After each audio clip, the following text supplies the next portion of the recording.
Motion to approve. Support. Moved by Commissioner Postel and supported by Commissioner Barberina to approve the agenda as submitted. All in favor signify by saying aye. Aye. Opposed? Aye. Motion carries. And the approval of this evening's minutes. Bob, I think you had a correction. Yeah, a minor error. Let me see here. On page 6, under the item on item number 2406 on the PUD, the minutes say that it was moved and supported, but it doesn't say what the outcome of the vote was. Okay, we must have a record of that on tape, so we'll ask the secretary to make that Yeah, she fixed it. change. So, Hey, Chairman Spelske, I also have a suggestion. yes, okay. On bottom of page 3, item number 7, last paragraph, it should say moved by Commissioner Boyd and supported by Commissioner Barberino. We're missing the first 2 words, moved by. Right, okay. Anything else? Okay, with those corrections, is there a motion to approve as amended? I move to approve as amended. Second. Moved by Commissioner Itzel and supported by Commissioner Boyd to approve as amended the October 28th minutes. All in favor signify by saying aye. Aye. Opposed? Okay, motion carries. Public comments. Is there anyone here that wishes to speak to the commission on any non-agenda item? Okay, hearing none, then we will move on to item 5, our first public hearing, application 2410, the rezoning for the Plymouth Ridge condo development. So with that, I don't know who's going to give the report, Ms. Howe? Thank you. Evening, Commissioners. Good evening. The application before you tonight involves a rezoning petition that was previously denied by the township. In March of this year, an application for a conditional rezoning was submitted to rezone the parcels directly south of the North Ridge Church off of Ridge Road from the R1E Single Family Residential District to the R1H Single Family Residential District. The Planning Commission did make a recommendation to deny this application to the Board of Trustees, who in June ultimately denied the application and the file was closed. The ordinance mandates that a rezoning request may not be considered within 365 days when denied for that specific property again. However, the Planning Commission may review a petition whether or not it should be heard again within that 365 days. So that's the request this evening. Any action tonight does not take action on the rezoning itself, just so that it can be heard again. It would still require a public hearing and review by the Planning Commission at a future meeting, and ultimately review again by the Board of Trustees. The question before the Commission tonight is whether or not the petition meets one or more of the 3 criteria in the ordinance that would allow the applicant to proceed with the actual rezoning request. I'd like to note that this is not a recommendation to the Board of Trustees tonight.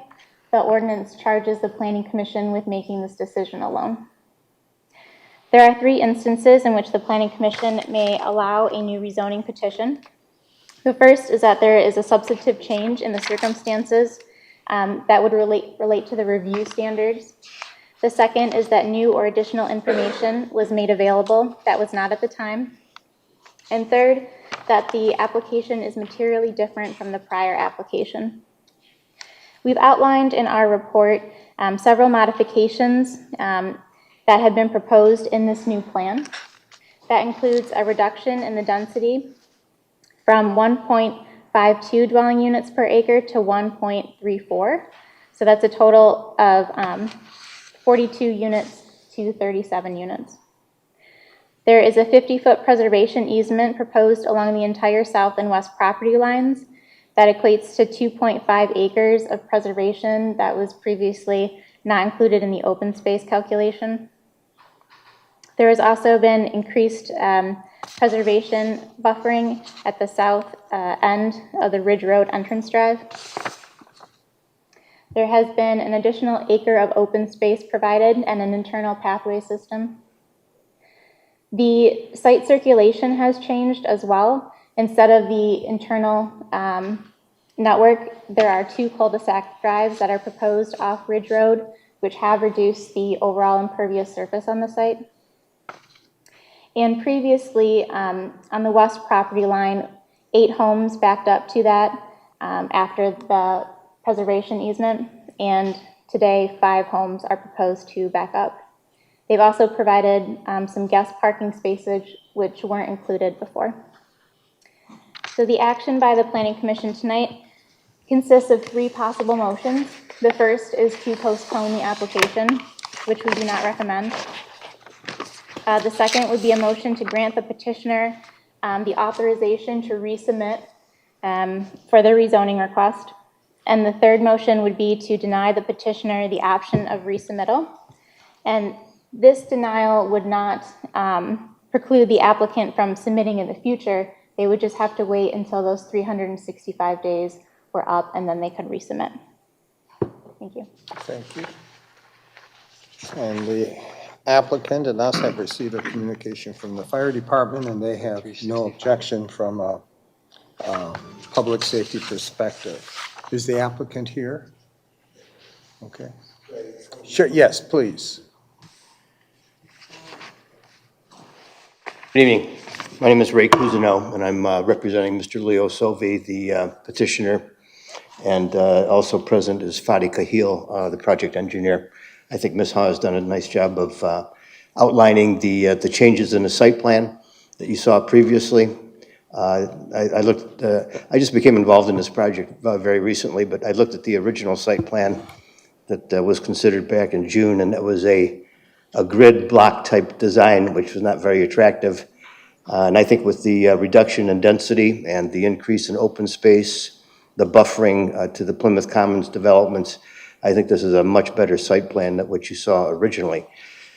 Just for clarification, it's my understanding that tonight you will decide whether or not we can actually resubmit for a rezoning. So there will not be a decision tonight other than as to whether or not we could resubmit at this time. Is that correct? That's correct. Okay. That's really all I have. I think, again, Ms. Hutt did a nice job of outlining the new site plan and the changes from last June. And we're here to answer any questions that you may have. Okay. Thank Well, you. we will open up the public hearing, and then we'll get back to you after that has transpired. So with that, I will open the public hearing at 7:09. And I would ask everyone again as a reminder that you're entitled to 3 minutes of time to, and ask the audience to remain respectful. You know, we don't permit any applauding or booing. It's often very difficult for people to come up and speak publicly, so we want to make sure everyone is as comfortable as they can be speaking before us and the rest of you. And if you object to this petition to move forward, I think it would be most helpful for all of you, and especially for us, that you tell us what exactly is your objection. Is it the question of the number of units? Is it the question of the open space, the preservation of the vegetation? You know, those matters I think would be very useful. And I will say that I appreciate you all coming. I know that there have been several meetings on this project over probably close to a year now, so we do appreciate you coming out. So who would like to be first? Okay, sir, if you would come up. And give us your name and if you want the address. We also make sure everyone signs in before you leave so that we have an accurate number of people that were at the meeting. Yeah. Good evening. My name is Patrick Arella. I am at 12608 Belton Court. That's in Plymouth, Michigan. I'm in the Plymouth Commons subdivision, and I am adjacent to the property that's in question this evening. There are a couple of concerns I have, and I'll try to be brief.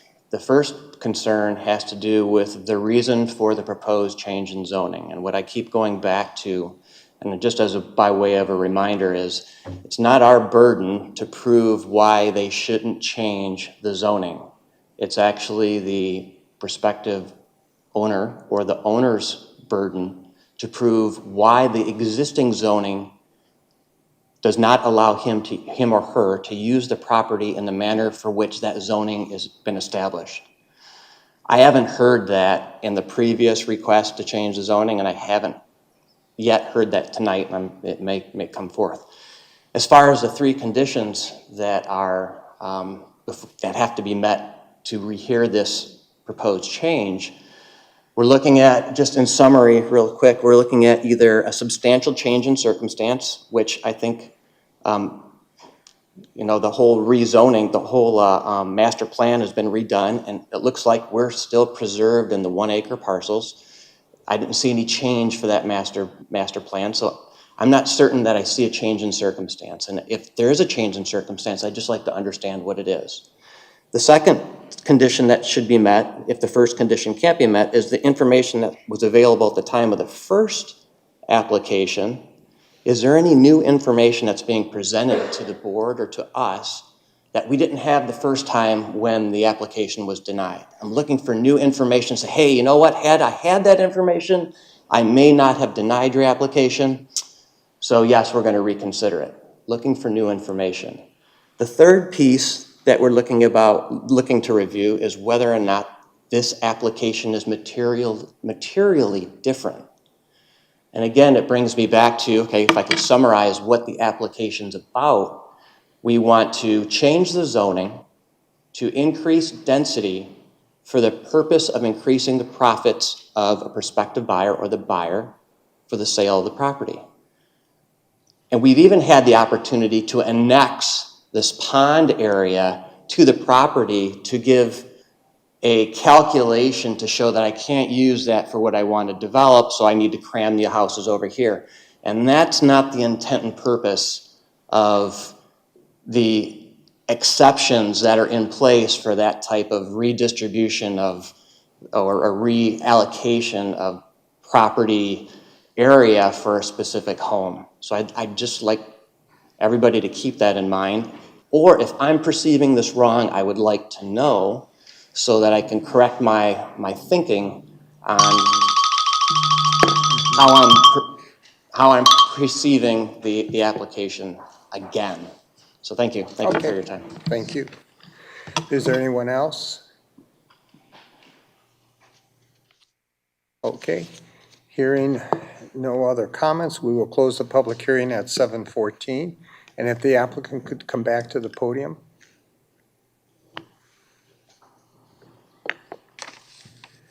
Yes, sir. So perhaps you can respond to some of those questions that were asked, and that is, why are you seeking rezoning for this parcel? That's a basic question that goes back to the very beginning, and it appears that perhaps it hasn't been, any response that may have been given did not satisfy the group. Let me offer a couple of things. First of all, the gentleman just addressed you had some very valid points, especially that one.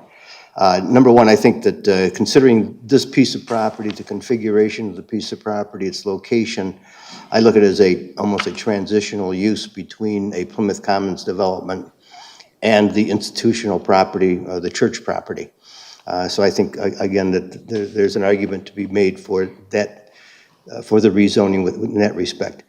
Regarding why it cannot be developed under the current zoning and why we're requesting a rezoning, it is strictly a numbers game. The seller has a price. We have to go through the logistics of determining the best way to meet that sales price and also have a profitable development. On developing under the current zoning, we would probably lose at least 10 lots from our proposal, which is significant.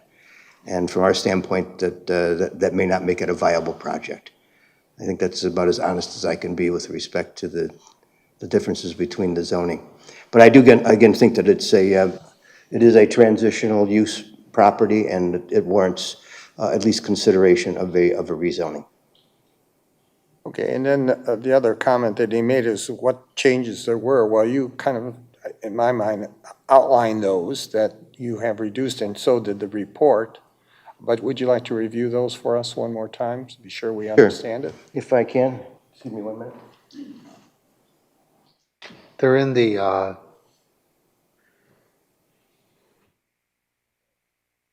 go ahead, they're in the planner's report, but if you want to go ahead. I'll just recap real quickly. Yeah, I sure. think that Ms. Ha pointed out, decrease the number of units from 42 to 37. That's a 5-unit loss. I think a significant difference is the increasing of the buffering from Plymouth Commons, from 35 feet to 50 feet. And also, it's my understanding, the plan in June was up there. But the lots that abutted Plymouth Commons, the lots extended the full length of the property, and the rear lot line of our lots was actually the common property line between Plymouth Commons and this development. The current site plan, we've pulled the lots back so that the 50-foot wide preservation easement is strictly that, a preservation easement, and is not encumbered by lots. And I think that's important because that preservation easement can be much easily managed and maintained because it is a common area and it's a set-aside easement. It is not part of a lot. So I think that's fairly significant. Again, she mentioned the increase in open space, the increase in the preservation area. The bottom line between open space and preservation area, the June plan had 6.39 acres of open space and preservation. This current plan has 8.36 acres. So to me, that's a very significant difference. She also mentioned the number of lots that back up to Plymouth Commons. I looked at the June plan and I saw 15 or 16 lots that actually butted up to the Plymouth Commons property, and again, rear yard to rear yard. And this current plan, I think there's only 10. So that's been a significant reduction in that also. The outlot at the church property has been addressed.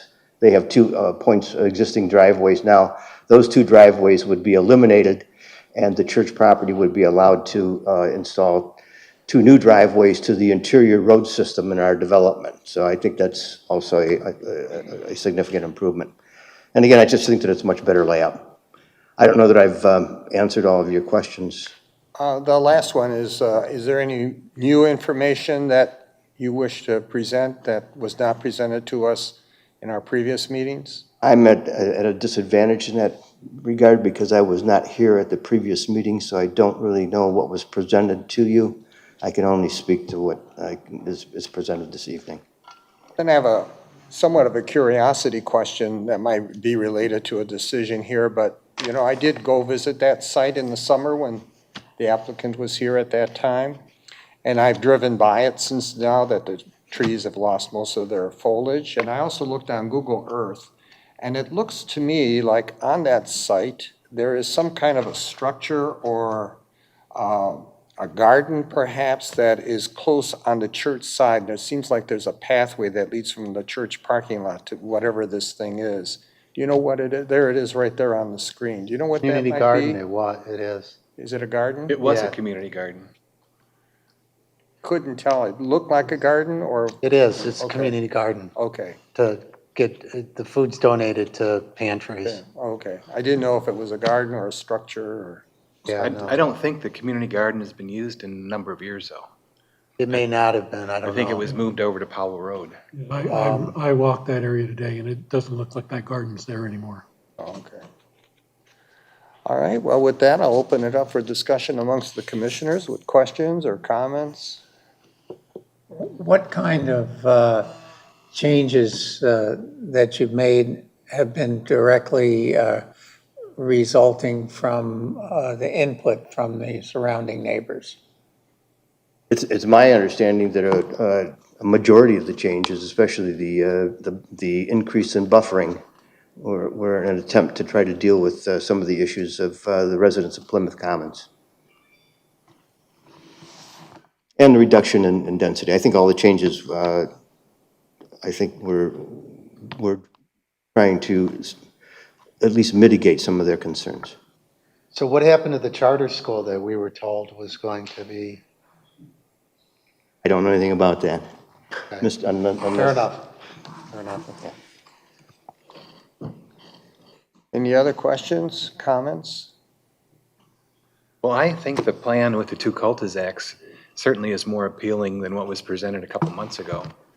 I think when you look at the reduction in the number of units, it goes down just under 12%. And I think it's headed in the right direction. I still think the lots and the density is a bit more than I'd like to see. Can I ask a question with respect to the site plan? 'Cause to me, this is a little unusual where a rezoning petition is tied directly to a consideration of a site plan. What is the relationship between the site plan review and the rezoning petition? Is this going to be a condition of rezoning, or I just trying to understand how the process is going to work? The application that was previously denied was a conditional rezoning with this plan attached. Okay, that answers. I would also say that in the current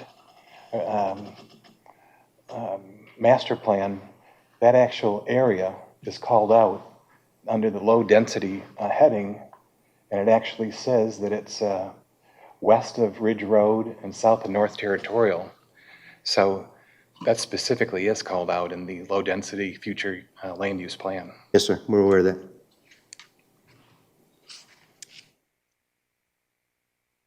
Laura, so if they're denied this tonight, when can they resubmit? June 22nd of 2022. I believe you're really asking for two things here, if I'm understanding correctly. A rezoning from R1E to R1H, and then incrementally a cluster housing designation. Is that right, Ms. Hall?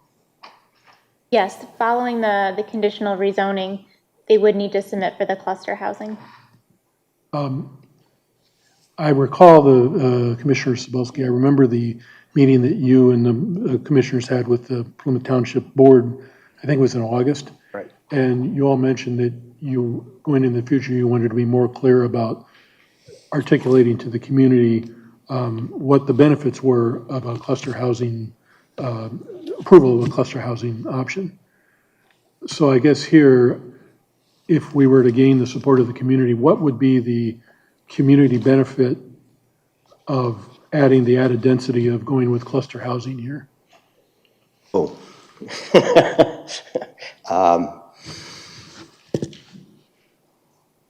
That's a question I was not prepared to deal with this evening. Is there criteria within the ordinance that require community benefits to be demonstrated as a part of the cluster option? If there is, I'm not aware of it. And I have not examined the ordinance, so I don't know. Well, when we do approve cluster housing, there is a benefit that is expected. So in some cases, it's been, walking paths, increased preservation of some natural features, gazebos. One recent one has been a donation to the Historical Commission and a historical marker placed on this particular site because it was deemed to be an historical site. So those are the kinds, and in a industrial use, there was a donation of trees to be planted in public spaces in the township. So there's a history of that. Okay, I can appreciate that. I think with respect to the current site plan, I know that there is obviously a preservation easement for the buffering along the common line of Plymouth Commons. There is an interior pathway system, and I'm not sure if a gazebo is proposed or if it's an active area or not. But those are certainly all the things, including planting of additional trees or a possible donation. Those are all things that we could consider as part of a site plan package. I'm just simply not prepared to address that this evening. Can you give us some justification for us to go against the master plan and grant this particular, rezoning? That's not what we're doing today, but to even to hear that, because, you know, going against the master plan raises several questions and issues in the long term. I appreciate that. I sit on the planning commission in the city of Wixom, so I understand exactly what that issue is. I think that the justification is probably something that I mentioned earlier. It's a unique configuration of a piece of land. It's difficult to develop. I look at it as a transitional piece from the traditional or the established low-density residential to the institutional. There's R1H zoning across the street. So I think this is an area that is somewhat unique and could be considered for again, a transitional zoning and a reduction to the R1H. I have another question, Laura. You said it would be until June of next year, 22, before they could resubmit. Does that mean that this, why we're meeting tonight, is capped to one of these, or could they come back with a additional plan or an additional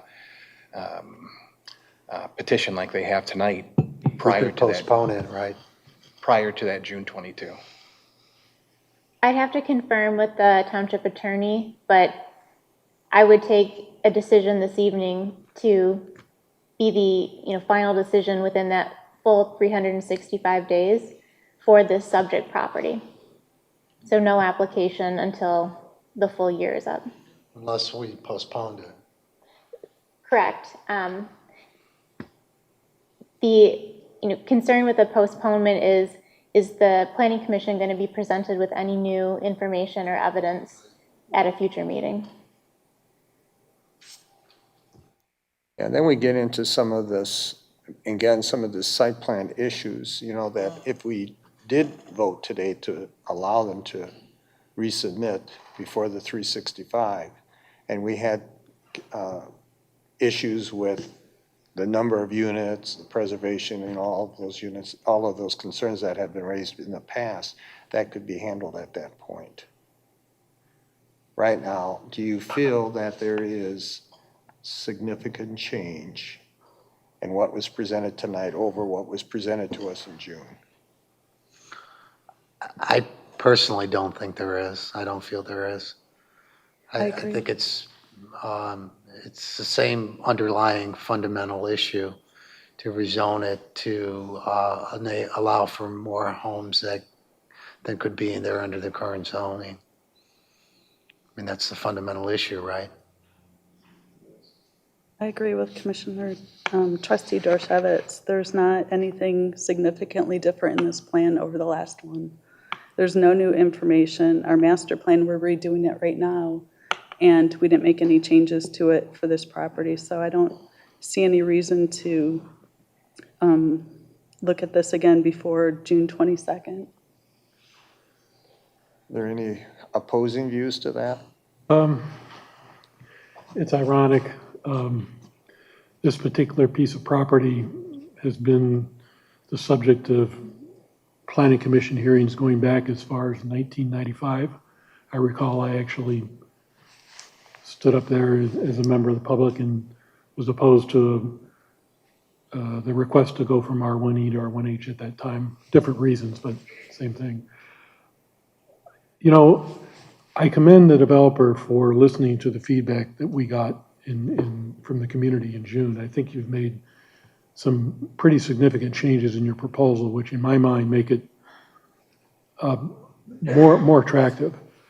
I'm troubled, however, that, well, first of all, so I thank you for that. I think you've really listened, and I think that the proposal you're showing here is different. I feel like you've responded to some of the feedback. Unfortunately, on the other side, in my mind, if we're going to consider a rezoning of this, it needs to be, in my mind, I'm just speaking myself, not as a member of the board here, just from my own view, that the portion that is similar to Plymouth Commons or adjacent to Plymouth Commons needs to be at Plymouth Commons density. The remaining portion should be at density commensurate to Fox Point across the street, Deer Creek, Hunters Creek, the other R1H developments that are nearby. And when I first looked at this, I thought that's what it was. But then when I looked more closely, I saw that many of the lots along that left cul-de-sac were actually only 80 feet wide, or 80 or 90 feet wide.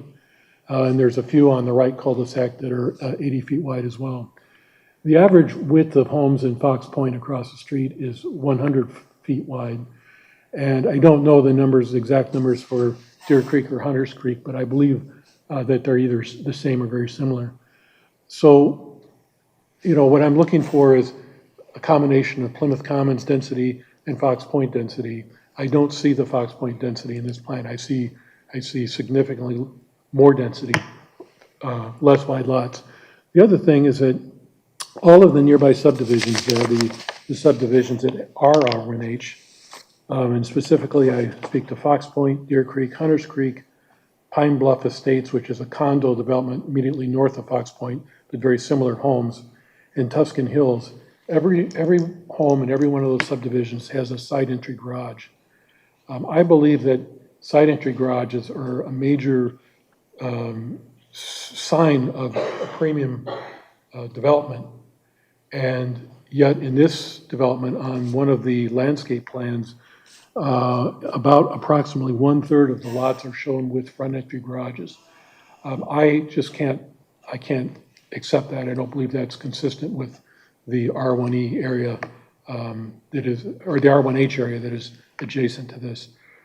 So I'm torn. I believe that the proposal has been significantly revised, but it's not revised quite enough for me to want to make the change to recommend we pull ahead the review.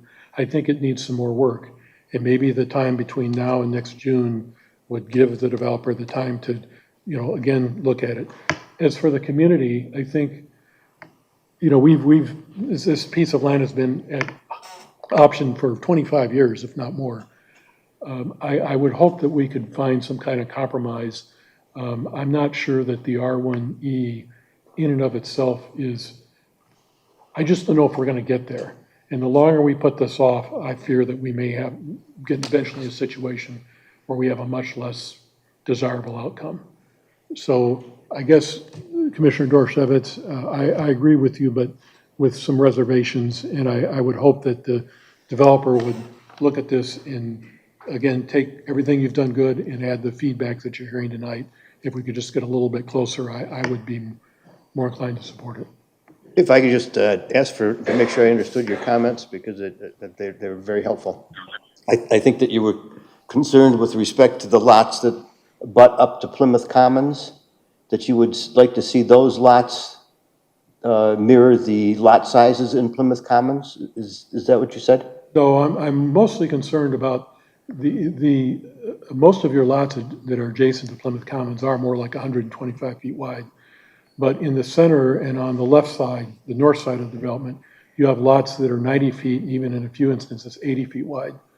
I would want to see all of the lots be at least 100 feet wide. Okay, so. And then the ones adjacent to Plymouth Commons at their existing 125 foot or roughly width. So you're really focused on the north side of the property. Is that correct? Well, I'm focused on the lot size overall.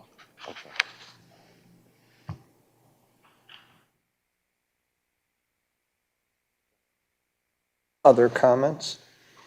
I know that the developer wanted to pursue the cluster option, and I really don't see where the added density is able to preserve anything of significance in there, and I would be opposed eventually to the cluster option. Then, if it's rezoned, then what do you do? You've got the worst of two worlds. So, I think you have to go back to the drawing board and talk to the people around you and make sure that they're satisfied, because as I said in the June meeting, I think we owe it to the people who have built their homes in the area on the presumption that it was to be a broader area with a lower density. And I think we owe it to them to not increase the density simply because of the cost factors. Again, my only response to that would be, is I look at this as a transitional piece of property, transitioning from the Plymouth Commons low-density development to the institutional property. I would really be concerned with respect to the lots on the northern side of the development. The closer you get to, again, the church property and the parking lot, et cetera, those become hard sells.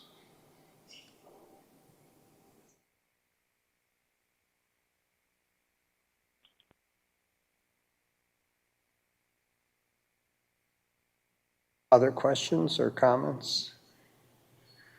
Okay, well, whoever is planning on making a motion, it sounds like we're getting close to making a motion. We have to establish some findings of fact, so that should be included in the motion. There is no recommendation in the planner's report, but from what I'm hearing, and see if I'm off base here, that at least some of the members of the commission feel that there was no substantial change presented or new information from a site. I'm Yes. sorry, could I ask, Sure. I'm sorry to interrupt you. Yeah. Was there a thought that this could be tabled for our reconsideration? Laura, what, I think you said that that wasn't a good route to follow, or could you expand on that? Well, if the application isn't going to change, then I don't see any point in postponing. If the applicant is looking to make adjustments based on feedback tonight, that's up to the discretion of the commission. So are you proposing that you would come back with some changes? I think what I would like to do is meet with Mr. Sauvé, give him the feedback that's been very constructive today, and reevaluate the plan, and then make a decision as to whether or not we will move forward. If we're not going to come back with a plan that is materially different from what you're seeing tonight, then that would be a waste of time. And I would recommend that we would just withdraw the petition and wait until the 365 days have expired, and then if he wants to come back at that time, that's what I would do. But obviously, this plan needs some work. And I'd like to have the opportunity to review that with Mr. Sauvé and let him make a decision how we'd like to proceed. So if tabling is an option that would give us the opportunity to do that, I would request that. And we can do that pretty quickly. So it's In time for next month's meeting? yes, sir. December 8th. If not the following month, because the holidays are coming up, so it's, but, we would move ahead as quickly as possible. I wouldn't want this to linger. So Laura, is that an acceptable route to follow, or, I mean, you've spoken to the attorney or wherever that information came from? No, I haven't spoken with the township attorney. Oh, I thought you had. Well, what's the commission's feeling about that? I think it's reasonable to, if we can, to postpone or table it on the understanding that without substantial change, it would be denied. We'll postpone it up to 90 days. Or 60 days up to until our January meeting. Our next meeting is December 8th, you said? Because it's a week earlier because of the holidays. And then I'm sorry, we meet the again on next meeting third. is what? Pardon? December 8th. December 8th 8th? is our next meeting. It's a week earlier than normal because of the holiday. But then January's meeting will be the third Wednesday of the month. I think it would be easy for us to make decisions on how to move forward. The problem is the mechanics of having drawings prepared. So it And would be the having- 19th, so it would have to be 62 days. Oh, or you want 90 days and you can come back earlier? if you're- That would give us more than enough time. Okay. 90 days, but you can come back earlier. Yes, sir. And obviously, if we make a decision that we're not going to move ahead, we will let you know sooner rather than later. Okay, so, Laura, would there be another public hearing then? No. So the people that are here about this, well, I'm not sure if we're going to go in this direction, but you would have to look at the township's website or call the office and see if it's on what, when it would reappear. How's the commission feel about this? I think it's a good idea. I feel anything that moves us toward a resolution that gets this property developed in a way that the community would support is a plus, so I would support it. It'd have to be substantially changed, though, from the existing plan, or the previous plan, and pay careful attention to our zoning ordinance and what you're going to preserve and when you review the new plan that you submit to us. Yeah, and the comments you heard today, Yes, particularly sir. from Very valuable. Commissioner Boyd. With respect to the people that are interested, if you wanted to contact me before I leave, I'd love to have your contact information. Yes, that would be good. We always encourage people to, applicants to talk to the adjoining neighbors, and hopefully those discussions would be fruitful for both parties, and you'll hear directly from the people that would have to live next to it if we do move forward. All right, well, are we ready for a motion That would be strictly a motion to to take. postpone Postpone. for up to 90 days? Okay, motion to, on application 2410, 1021, to postpone for up to 90 days decision on the understanding that without substantial change, it would be denied. Is there support? Support. Moved by Commissioner Pastel and supported by Commissioner Dorchevitz to postpone application 2410 for up to 90 days. All in favor signify by saying aye. Aye. Aye. Okay, motion carries. Thank you All very right, much back for to your the input drawing and your board. Do your consideration. best. Thank Okay. you.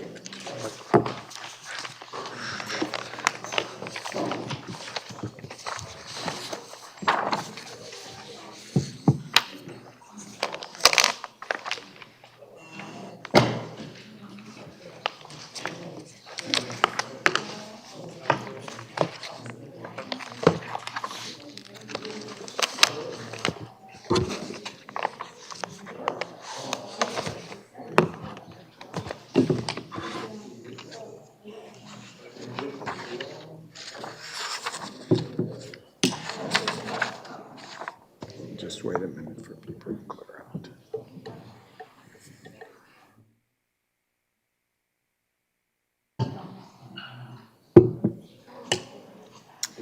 Okay. Moving on, we're to our next public hearing, application 2411, the PUD review for the Hillside Overlook Apartments, formerly the Courthouse Grill, and the planner's report. Thank you. The application before you is an eligibility request for a planned unit development, a PUD. This is a multifamily apartment building with residential amenities, a parking structure on the first 2 floors of the building, and a surface lot for gas parking. This project is located at the former Courthouse Grill site, and there was a previous multifamily development proposed on this several years ago. Tonight is the first formal step in the PUD process. So the request this evening is to hold a public hearing and ultimately make a recommendation to the Board of Trustees to approve the option. We have listed out on page 2 of our report the 8 criteria to evaluate a PUD with. And our recommendation is also listed on page 2, and that really is threefold. The first, that we recommend the Planning Commission hold the public hearing tonight and solicit any public feedback. Second, as we find these 8 eligibility criteria are satisfied, we do recommend that the Planning Commission recommend approval to the Township Board of Trustees. And third, we recommend that the Planning Commission take this meeting tonight as an opportunity to provide some feedback for the applicant. The option just deals kind of with the general concept and land use, building configuration. They will still have to come back for a full site development plan review at a later date. Just a couple of our key findings based on those eligibility criteria. First, this project would substantially increase the variety of housing stock that's available in the township. Approximately 73% of the housing stock is single-family detached. So this will introduce a new type of product into the community. The location is also in alignment with multifamily developments throughout the township. In general, these tend to be located near the city borders.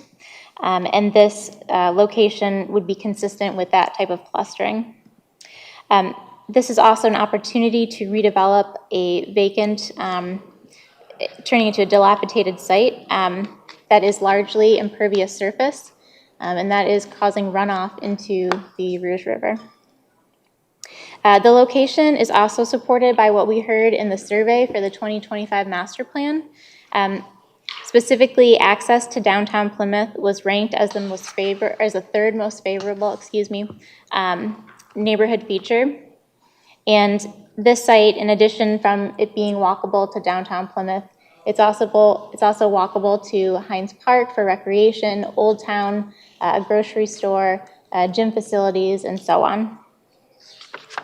Lastly, we note that the proposal includes plans for a historic marker along Plymouth Road, and this has been a stated interest to the Township's Historic District Commission, and will pay homage to the history of the site, and would not be something the Township could possibly receive if developed under conventional zoning for the site. Thank you. Thank you. And we have the engineering report. Absolutely. So a quick review through the plan shows that there is a sanitary and water main available for this site. Obviously, stormwater, they're going to need to provide stormwater detention. From a parking and turning movement perspective, there's going to be some details we need to work out, including widening the driveway to allow trucks in and out. And then there's a separate access on Riverside Cemetery that would need city permission. But outside of that, everything we've seen seems to indicate that they can meet the engineering standards with the current plan. Okay, thank you. And the applicant is here? Yes. Want to step up and you have a presentation or comments?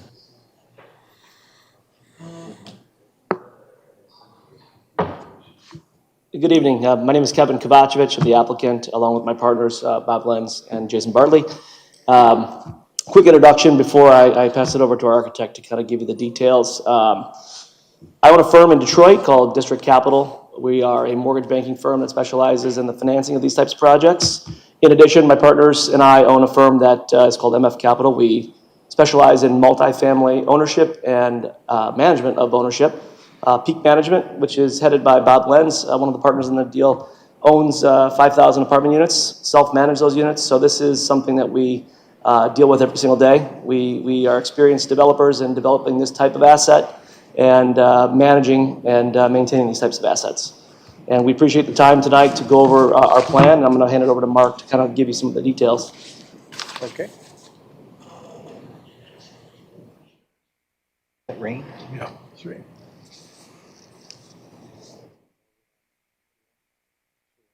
Can you pull up the site plan first? Briefly. Yeah, which one was that? Site colored rendering on it.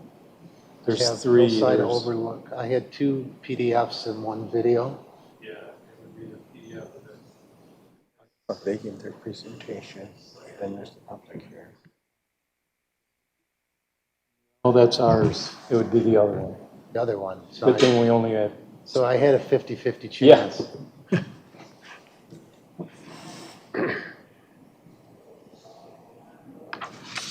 That's it. Good evening, members of the Planning Commission. I'm Mark Abenatha with Alexander Bogarts, the architects for the project. We're very excited about the project. Obviously, we had our study session with you and got your input, and I'm going to speak to that as I go through the presentation. As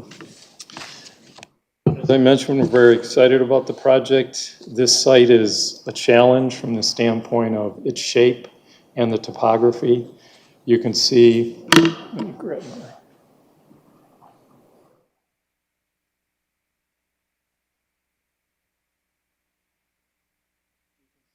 shape of the parcel on the east side comes down Cemetery Drive, but then it comes down and pinches towards the river. So you have that unique shape, and then you have quite a bit of topography from east to west dropping across the site. So those are two huge challenges. Then all along the back, the edge of this green line here, there's tremendous fall down towards the park itself. So the site is a challenge not only from shape, but the topography. We believe that this project is going to be unlike anything else in the township.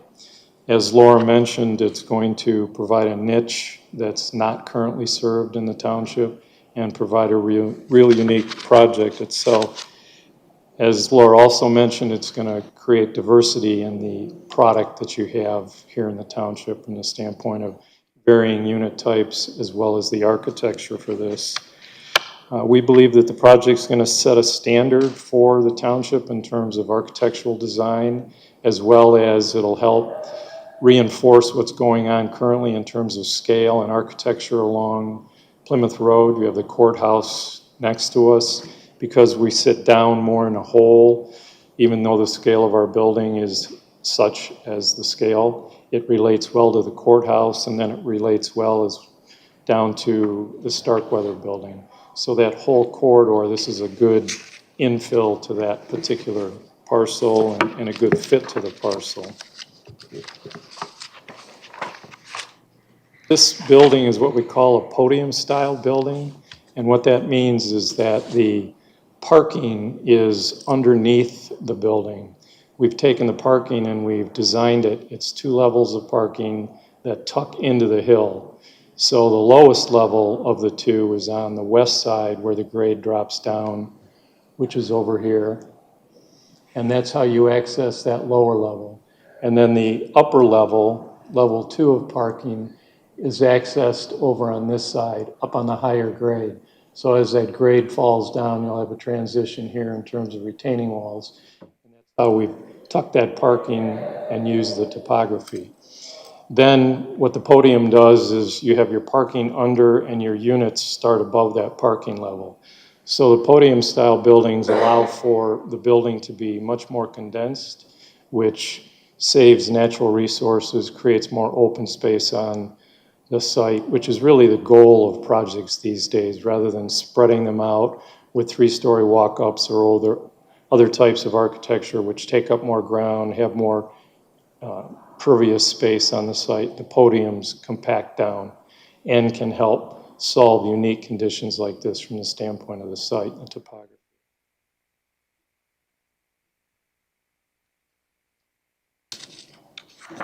One of the great things about this project is that all of these views along the backside of the building will have views of the park. So it's not only unique in that it has challenges to it, but it's unique, as Laura mentioned, in terms of its proximity to the park, views to the park, walkability to downtown. The sidewalk network that we have set up allows for biking to downtown as well, and eventually accessing down to the park. We have a walk network that circles all the way around the building. We have a small seating area here that's going to be an overlook to the park with benches. We have another one here that's outside of our porte-cochere or drop-off area. So we've set the building up so that it's fully walkable, and then that links to the walk that goes downtown.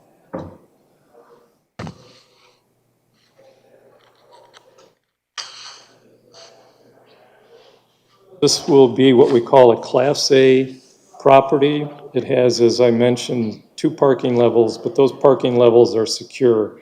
You can only get into them, residents only, with gates and with card readers. Elevators servicing the units. We have 3 elevators staged through the building. So we have, for every elevator, 40 units basically. There's 120 units on the project, along with additional stairs.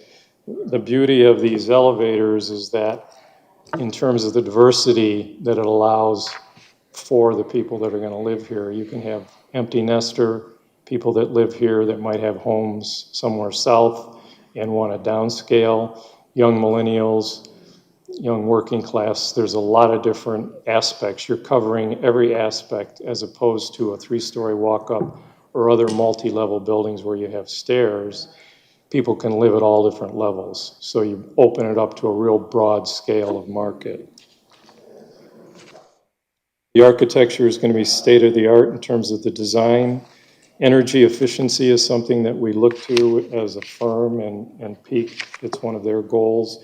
We're not going to do a LEED building, but we look at it in that respect from the standpoint of the efficiency of the appliances, the HVAC systems, everything that goes into the detailing of the building in terms of insulation. We're proposing to have rooftop solar to where we have a high percentage of power source for the building based on that solar power. Luxury design elements and finishes. The floor plans are large open floor plans with 10-foot ceilings, private balconies on each one of the units, along with our rooftops. Simulated wood flooring throughout, carpet in the bedrooms, Energy Star upgraded appliances, stone countertops, Euro-style showers, specialty lighting, pendant lighting over the islands that we have in the kitchens, in-unit laundry, and technology packages. All of these things are luxury and upgraded elements to the project and to the units. Numerous amenities setting apart from other projects in the community, such as our rooftop terraces. We have a large rooftop terrace here, which I'll get into when I show you the floor plans. I also have the video that I'm going to show you. Penthouse level additional spaces, which would be outdoor kitchen, communal fire pit, open air outdoor seating areas. And then we have indoor conditioned spaces, which are going to be our co-working areas, mini conference room, coffee bar, booth seating, power for electronics, social room. So we have not only indoor functional social spaces that can function in different hybrid ways, co-working or social or outdoor areas. So there's a lot of great social amenity areas right within the building, which is another great thing about the building in terms of its flat roof design, allowing for those additional rooftop amenities. And then the views and everything from the rooftop amenities up here overlooking the park, and we have one down here overlooking the river. Other amenities are, we're going to have a car care center, car wash and compressor station, pet-friendly dog wash and dog park. We're going to have storage rooms, storage lockers that people can lease as part of their unit, as well as bike storage, self-service, mail. We're going to have a room where Amazon and UPS can bring in package storage. All of our leasing and management area is going to be right off of our lobby that'll be on the first floor.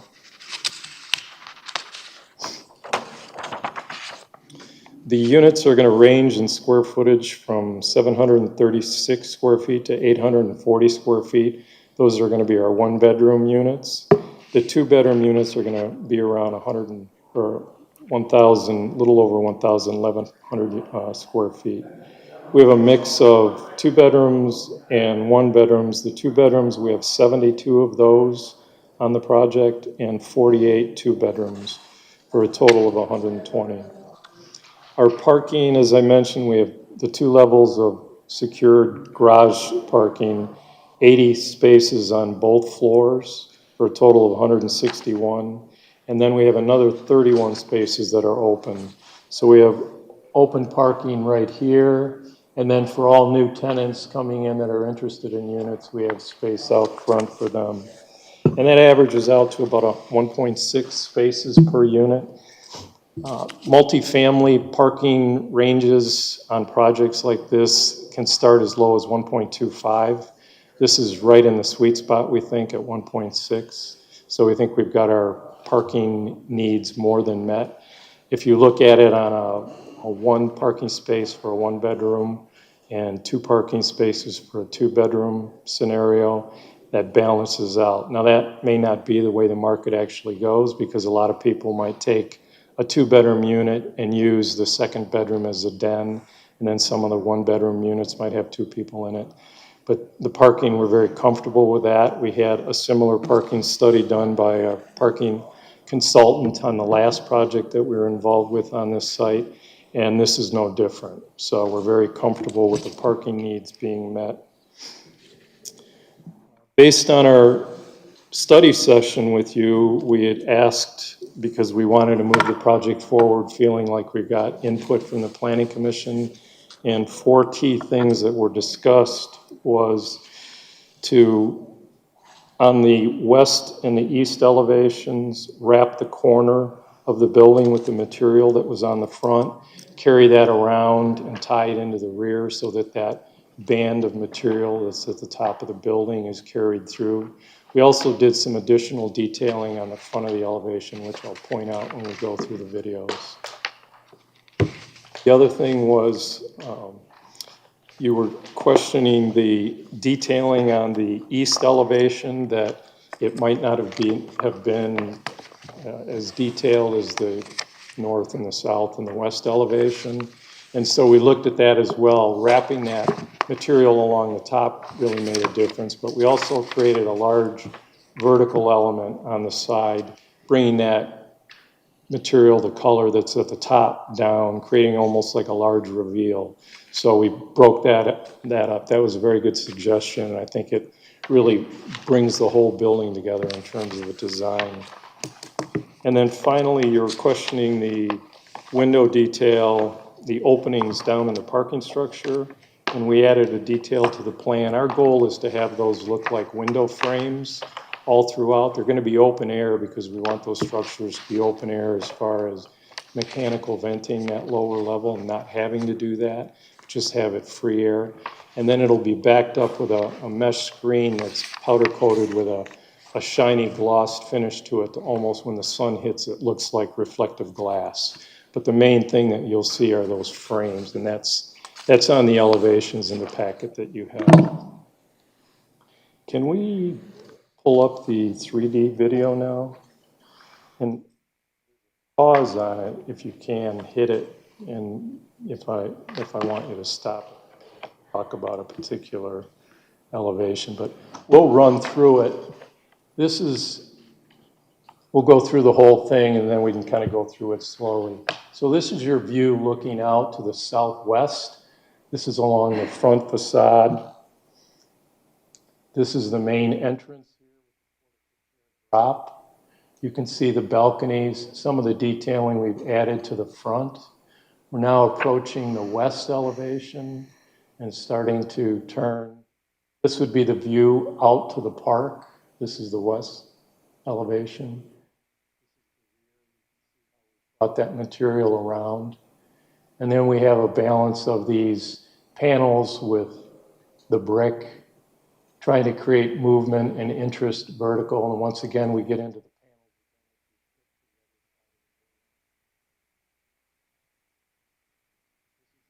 elevation. This is that reveal detail that I was talking about there. Plus you can see how we carry the material around.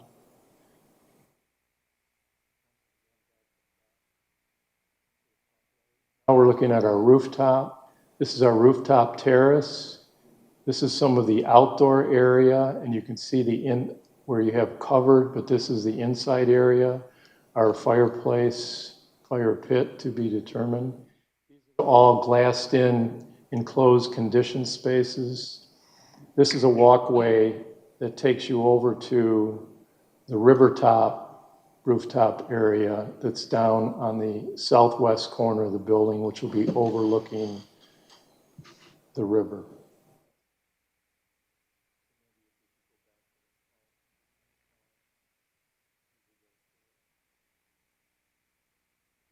Pause it there. We added detail in this area as well as here, and we changed the porte cochere up by putting a bit of a curved roof. You might want to go down a little further.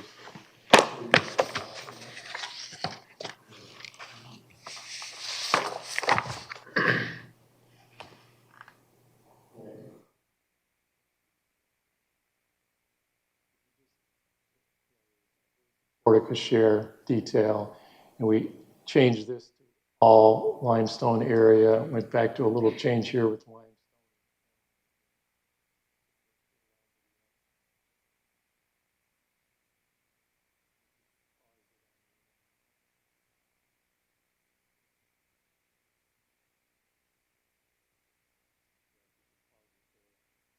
This is where we talked about grabbing this panel detail and wrapping it all the way around. And then you get the real good layering of the limestone and the brick and the panel.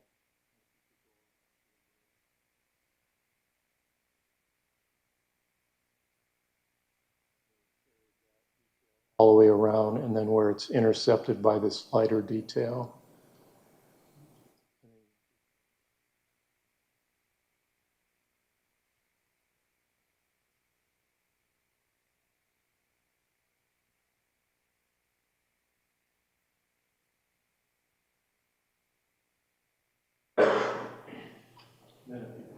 Pause it right there, yeah.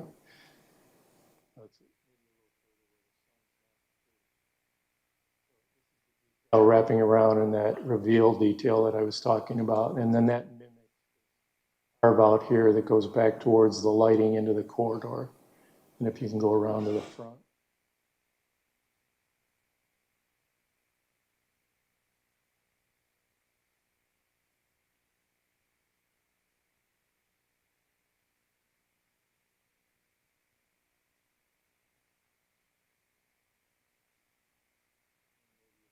Pause it there.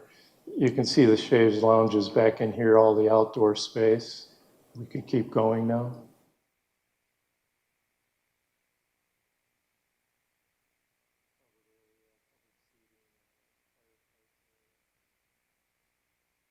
Outdoor area, and if you could pause it there. All of these spaces inside, we passed by most of the indoor area.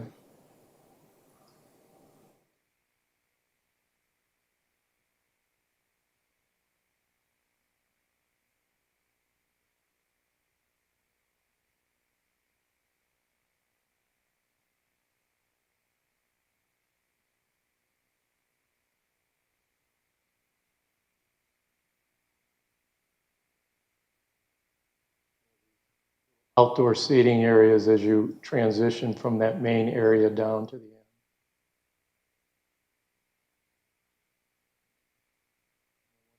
All of these views are going to be out to the park area to the south.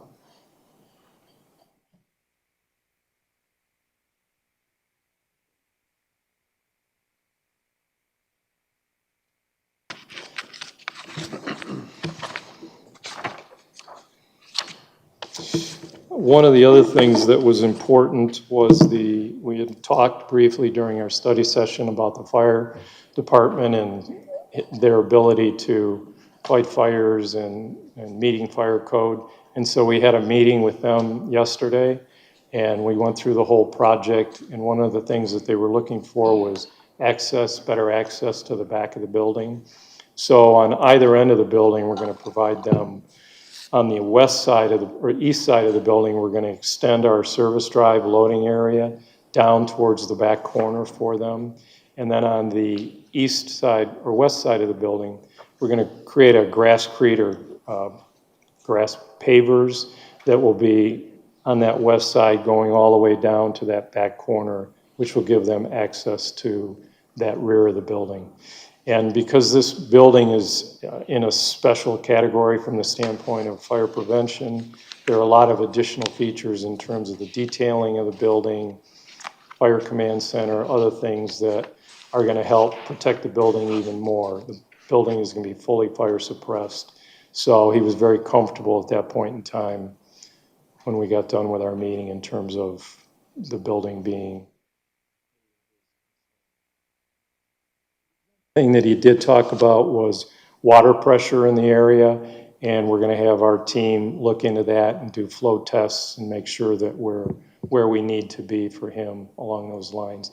And if not, do what we need to do to get the pressure to where it needs to be. Laura talked about the historic aspects of it, the historic marker and the memorial plaque that we're planning on doing. And she talked a lot about the public benefits as well, and I agree that this building brings tremendous public benefit to the community in all of the different features that it's providing, taking a site that's not being used right now and turning into something that will be a wonderful addition to the community. So I can go through the plans in more detail if you'd like, but I think that between our study session and what we've done tonight, I think I've covered it enough, and I'd be happy to answer any questions you have. And the developer obviously is here to answer any questions you might have as well. We'll open the public hearing and then we can have that discussion. Yes, did you have something? Yes. Is this a public comment? Yes. Okay, well, first I have to open the public comment to make it all official. I thought you said I'm opening the public Yeah, hearing. well, no, I am now opening the public hearing at 8:12. So you are more than welcome to come up because you are now official. No problem. Hi, I'm Cheryl Pond. I'm representing the Ravines across the street. Who are you representing? We've emailed a couple times. Nice to meet you, Kevin. And I think it's a lovely property. Overall, we're excited about having our new neighbors. I did have some things that I said that I would bring up tonight that were brought up, or questions that we have, other owners have. So one of them was what the building would be as far as the number of units and the breakout of the units. And so that was answered tonight. The 72 one-bedrooms, I guess the question or concern is they tend to bring in a younger group, and there's an overall question about noise, like on the rooftop, et cetera. So that's a concern that we have as neighbors across the street. Will there be limited hours up there? How will that all work? Especially if you have a lot of one-bedrooms, you're probably gonna have a lot of younger people in their 20s, et cetera, and we just don't wanna be kept up all night with any kind of noise really outside. And the other question was, is that set for sure? If if there's a bigger demand for 2 bedrooms, could that change? And then the second thing was the access on the east side. So you're going to be coming, I guess there's going to be an access coming in, yes, right from the cemetery. Is that going to be permanent, and what will that be for? So that's another question. Because we do have a lot of our residents that come walk through here and walk their dogs and such and walk through the cemetery, so we're just curious about that. And then the third thing was, thank you for adding the trees that in the front and everything, so we are really happy about the trees and et cetera. And then there are some historic trees along there too, and we're just wondering if that is if those are gonna stay. They're like 200-year-old pine trees that are along that road, the Cemetery Drive. So those are the 3 things I had. Thank you very, oh, Okay. yes. I had a question for you. You said representing the Ravines. Did you mean to say you're from the Ravines, you live there, or? Yes. Oh, okay. The Ravines HOA, Right. yeah, And you had a question? So that's the apartment complex across the way, correct. correct? How is parking at your place? Is We there a all parking have our issue, or own you- garages, and then there's 1 spot extra for each unit. There's never an issue with parking. Okay, So most people use their garage, and a lot of times will park in the garage or the driveway also. And then there's also 1 spot additionally for each unit, so never run out of parking. okay, thank you. You are a condo unit, right? We are a condo unit, so the front part is condos, the back part is apartments. We work very closely with the apartments though. So some of these things were actually brought up by the apartment owners, so I'll be communicating with them later this week about what I just asked you about. But I'm the president of the HOA. Very good. Thank you. Thank you for coming. Questions? Thank you. Anyone else with comments on this project? Okay, if not, we'll close the public hearing at 8:16, and if the applicant can come back up and may address that, would there be, first of all, just say, are there could be any changes in the number of bedroom units depending on demand or however you determine that? In terms of the unit count and the unit mix, we're going to stick with that plan for now. To address the concern regarding noise, the rooftop, we will have hours that the rooftop can be used, but more importantly, it's facing to the park and cemetery. We designed it specifically, so it wouldn't be facing toward the condos, the apartments. So really, we're facing areas of no residential units. Regarding the cemetery drive, that is not going to be used as a ingress or egress for our tenants. That is going to be strictly for refuse pickup and for loading. So that won't be utilized by our tenants. And forgive me, Cheryl, I forgot what the third thing was that you asked. Heritage trees. There are just some historic trees along that side. I'm not familiar with the trees, but we're not planning on touching anything on Cemetery Drive. Perfect. And do you know what the hours will be? I'm going to be asked this for sure. You know what the hours will be for the rooftop deck? I don't yet. I mean, that's going to be something that when we ask all the tenants and find out what the use is and we see what the demographic is, but it won't be past midnight, 11 o'clock. Yeah. So while I don't know if we want to address questions, if you're the most appropriate person, but just segueing into the tree thing, looking at that, I think we are going to need a new tree survey and identifying any heritage trees under our new tree ordinance. I don't believe there's any trees on the site other than the surrounding, because it's all asphalt and building, so. There are some on the very east side of the property. There are a couple old. It might be in the ravine that won't be touched in the construction, but. Just down that line, again, along that, right there. Mark, I'd have to look to see if we have any plans where the access will gain through there. Yeah. How do you know it's 200 years old? Well, they were planted when the cemetery started. I've been talking to Steve in the cemetery a lot about those trees. So those old pine trees, the cemetery started about 200 years ago, so they would assume that the trees were planted.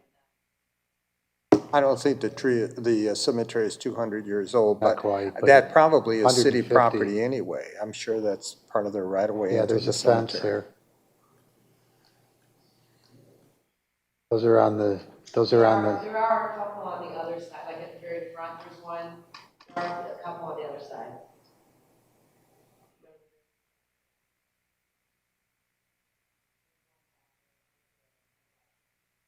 Okay.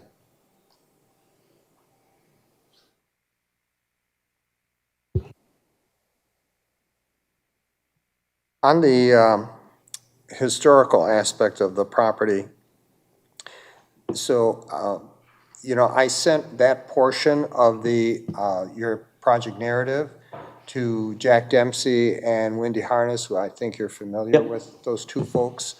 And so Jack Dempsey sent me some photos when he was on that property with the previous applicant, with objects that he would like to see saved. And I believe I have your email address from some previous communication. I can forward those to you. They're mostly structural objects that appear to be up in the attic area. I'm not sure exactly how easy it would be to preserve those or secure them, or how they would even be displayed. That's sort of between you and those historical folks. But, and as you may recall, I'm on the Historical Commission as a representative from the Planning Commission.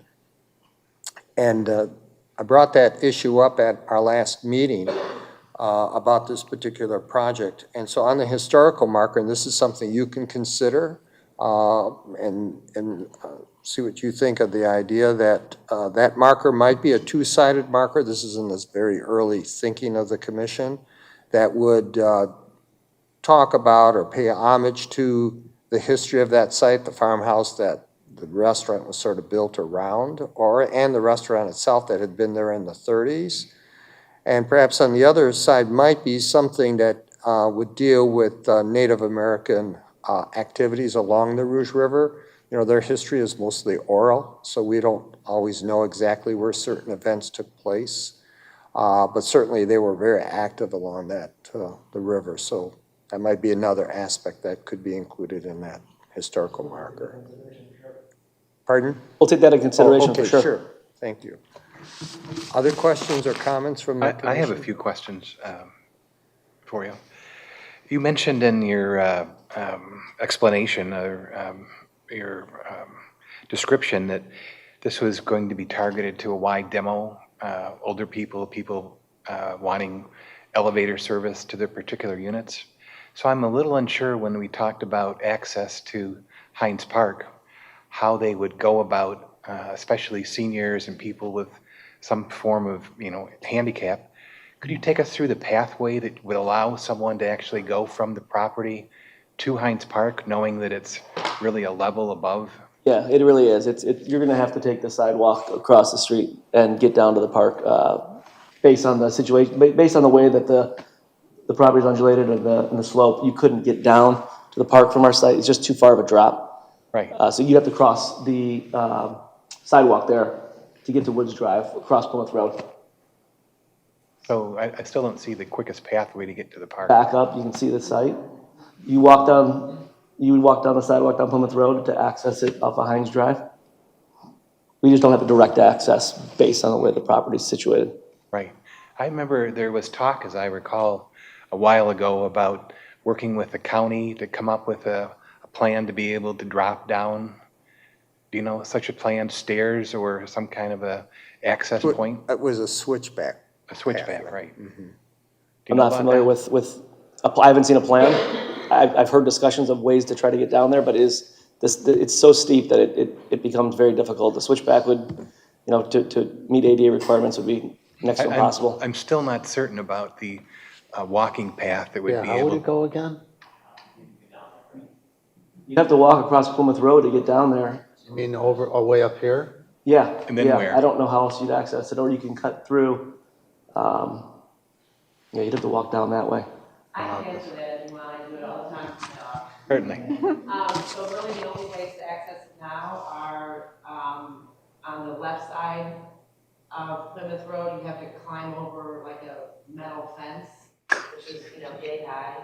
Or on the right side, to your point, there's a pathway kind of through go back up. The brush up to the right there? Yeah, Yeah. and there's a pathway that goes through, but it's not technically, keep going up, it's not technically a path, and so it's kind of like you better hang on because you're gonna slide down, especially sometimes if I have my bike. It's very steep right there. Right. So there's not technically, and that's something that we were hoping.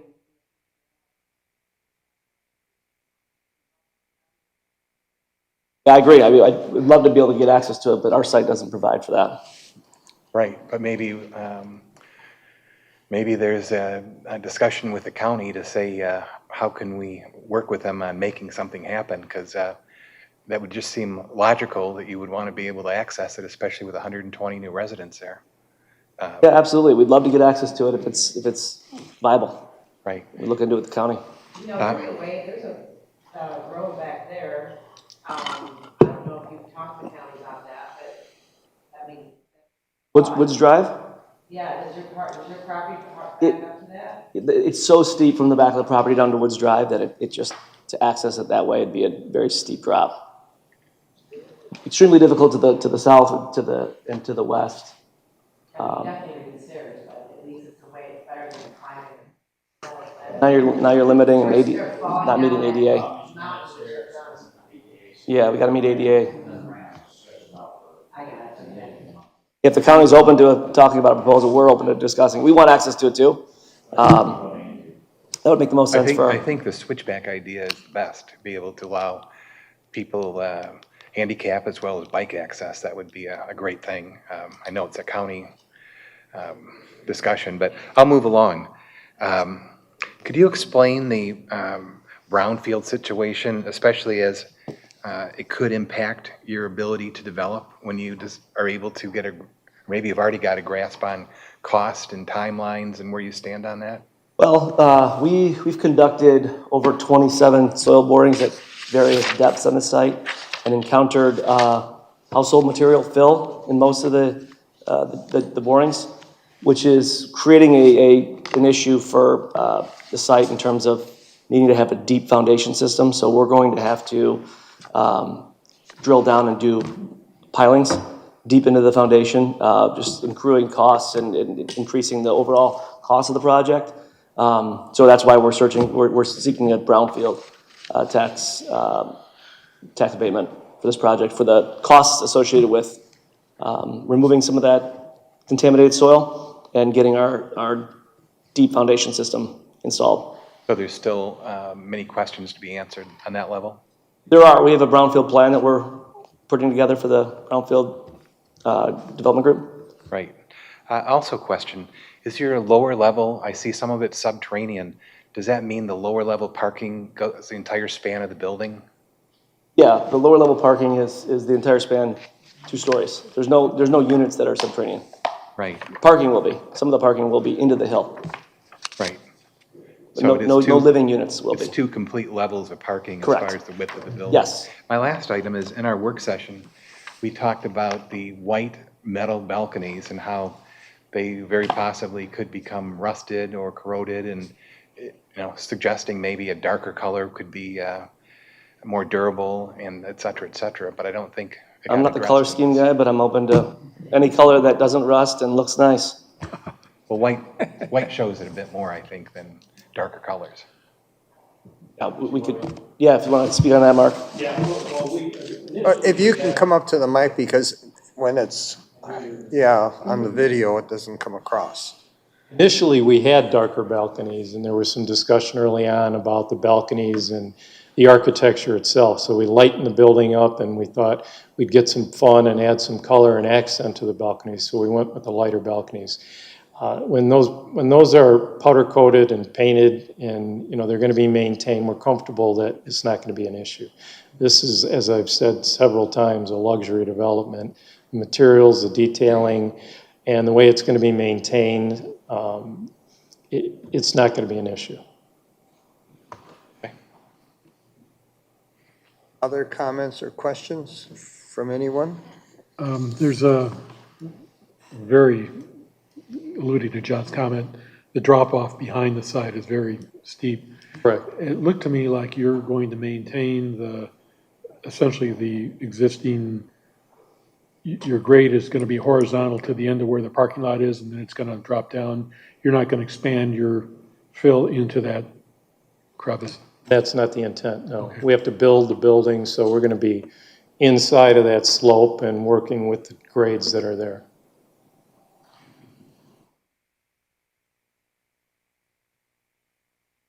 Anything else? I just want to commend you for a great proposal. Great, thanks. We're real excited about it, and we're glad the community is excited about it, too. Should be a addition to the community. Yeah, I think there's no other product like this in the township, so I know personally I'm excited to see it. And hopefully, if this project continues as planned, perhaps when, just before you're ready to take occupancy, you might be able to offer us and the Board of Trustees a tour if we can work that out, to see. Sure, the developer something would love to unique. do that. Yeah. All right, are we ready to make a motion for a recommendation to the Board of Trustees?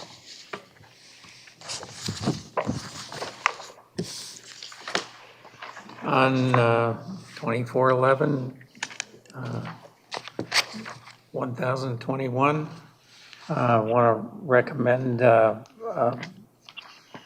the Board of Trustees that they pursue the PUD and take that up, and that the findings of fact, 8 items of factual information included in the planning report should be included in that proposal, Is there support? in that, Oh, I'm sorry. in that motion. Yeah. Okay. Is there support? I'll second that. Okay, moved by Commissioner Pastel and supported by Commissioner Itzel to recommend approval of the PUD option to the Board of Trustees for application 2411. All in favor signify by saying aye. Aye. Aye. Opposed? Motion carries. Okay, good luck to you. Oh, yeah. Yeah. Hey, I didn't screw up once. Well, not that you saw. Somebody's copy of the screen, don't have a handout. Yeah, I don't know if we have one up there. We'll have to check it out. This is just ideal. I think it's really first class. Okay, next is application 2412, the special land use review for undercover storage. And we have the planner's report. Thank you. The application before you is a special land use approval for RV storage. That would consist of a surface parking lot with up to 155 RV parking spaces. The subject site is located at the southwest corner of Schoolcraft and Haggerty Roads. And it is just over 8.5 acres, although the impacted area is approximately 5 acres. I just want to make clear that the applicant tonight is only requesting special land use approval, so they're not requesting the site plan approval at this time, so they would need to come back at a future meeting and flesh out those details about landscaping and building design and such. Our recommendation is on page 5 of our report, and we do recommend that the Planning Commission hold the public hearing tonight and then grant special land use for the RV storage facilities. I did have one of the adjacent homeowners come to the township this morning and discuss the plans, and it was requested that some additional landscaping be provided on the west property line. So that would be one condition of approval that I would recommend. And we had arrived at the determination to approve the special land use based on a couple of key findings. The first is that the site is zoned the industrial district, which by right allows for a wealth of manufacturing and distribution uses, many of which would be more intensive than the proposed RV storage. And that is an important consideration given the residential neighborhoods to the west. Secondly, access to the site is going to be restricted to one drive off of Schoolcraft Road. Due to the seasonal nature of RVs in Michigan, we do anticipate that the traffic volumes will be lower than a traditional industrial facility. And we also note that there is no outdoor storage proposed, either of wrecked or abandoned vehicles or of parts or other materials. So it will be strictly for the storage of those RVs. Thank you. Thank you. And the applicants received the report from the fire department. They have no deficiencies from a public safety perspective, and the applicant is here.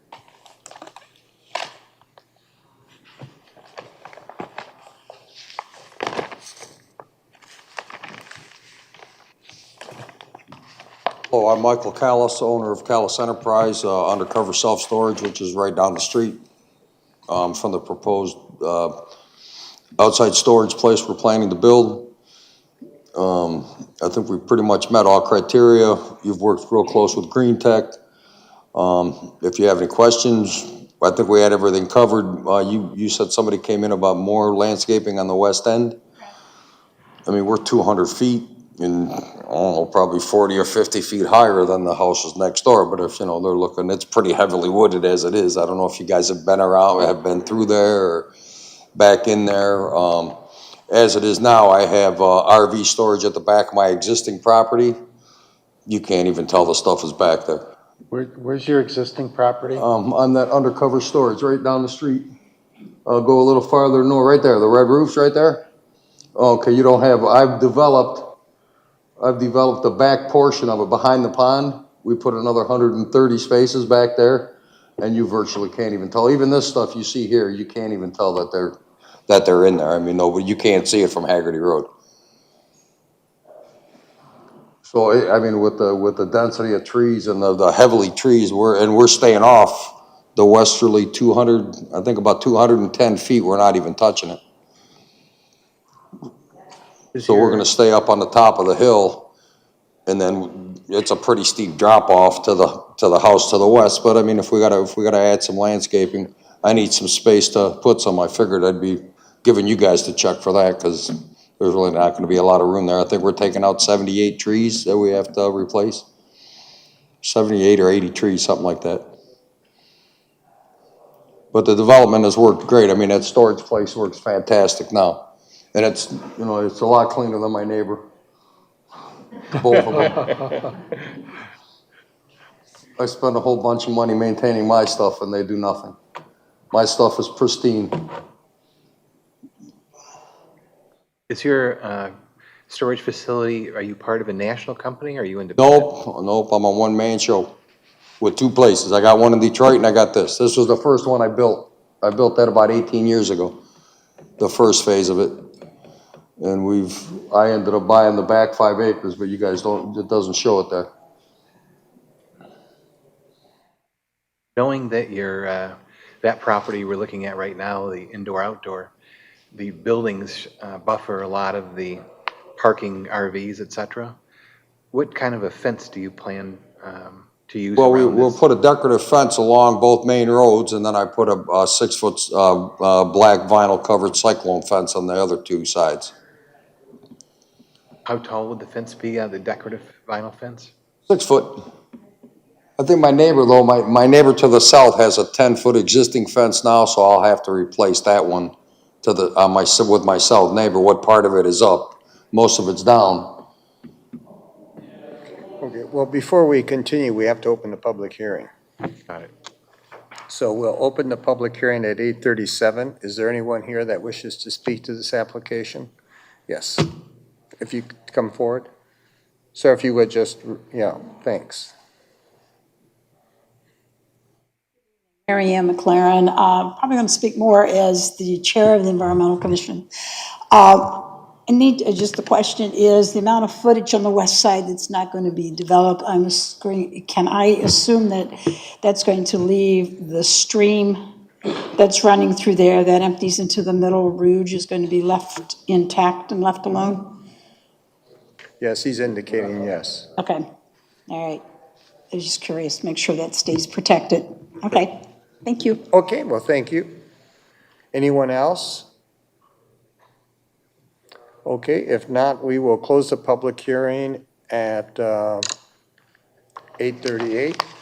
If you could come back up. Are there other questions or comments from the commission? Sir, your cover page here shows the RV storage. Then the Rouge River comes down here, and this is called a future parcel. Correct. What are your plans for the future parcel? Maybe nothing to do with industrial, maybe rezone it to residential or something, but you're never going to get any kind of industrial on there. It's not feasible. The only other comment I would have is I did go to the end of the property and look down into the Rouge Gully there. That is a really, really impressive view down in there. It's a very deep drop off. The river's way down there at the bottom. It's a really neat natural feature. Where's that at, right? Is that right? Right along there, yeah. Mm-hmm. You could stand it where your arrow is right now. That's kind of what I presume is the end of the proposal. You're the RV house right there. You're the garage that's way up by Schoolcraft. Yeah, so there's between my next door neighbor's garage right there, coming right to the edge of those trees is like a 210 foot. Because the river is, you see the turnaround on Schoolcraft? The river is just to the east of that, where it runs through there. So I'm not touching any of that over there. It's too much of a drop off. I'm not building anything over there. That's all going to stay the way it is. Where does it go from there? It goes under Schoolcraft? Yep, the river runs and then it runs along. That river actually curves and runs along my property that I have my existing property now. Because that land, that extra acreage there actually runs along the next door neighbor's house and then it runs along the neighbor next to theirs house also. My property continues around to about somewhere in beyond that. Now you got Haggerty Meadows. Now you see my property coming in again, my other property. And that river follows all the way around through there. That's all developed now, though. I have developed all that right there. There's 130 or 128 outside spaces there. When did you develop the 128? When did I, 4 years ago? No, I think it's 4 years ago. Well, I have a couple of comments on your plan, and first of all, I noticed that I took particularly close attention to the landscape plan because I was concerned about the screening that you would see off of Haggerty and somewhat on Schoolcraft. And I appreciate you're taking quite a few of the Siberian elms and black locusts, which are invasive trees, and a lot of them are not in very good condition according to the tree survey. And then I also looked at the new plantings that you're putting in, and I thought, it would be nice to have some kind of bushes that flower at that intersection. That's a very busy intersection. People stop and look at it. The hydrangeas around the building that will be on the corner. And I'm not a landscape architect, but personally, I think that's a good choice. And on the other side of that building, you have the eastern 9-bark. But when you look at the plant list and the key, I think there's a typo in it because there is no HB key that's in the plant list. And I think it refers to the eastern bark. So you may want to talk to the landscape person. I'll double check that with To them. be sure there's not a confusion, when you're out in the field, like what is going there. And then you might want to also check with that individual as to, you're planting some deciduous trees and then some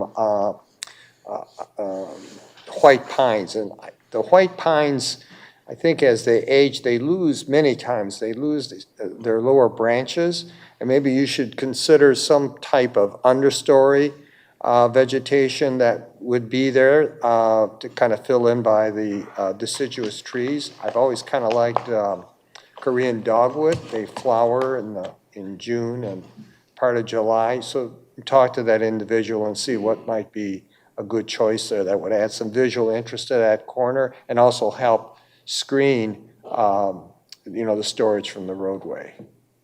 Okay, we can look into that, sure. Yeah, look at that. Thank you. I'd prefer arborvitae around the whole place, but. Well, yeah, I like arborvitae too. They're a little at my existing overdone. place, actually, the arborvitae really screen very well. Yes. That works out very well. Yes, and compliments to you on your other development there. It's very well maintained. It looks very neat. Yes, we spent a lot of time Yeah. working on it. Well, I yes. think it shows.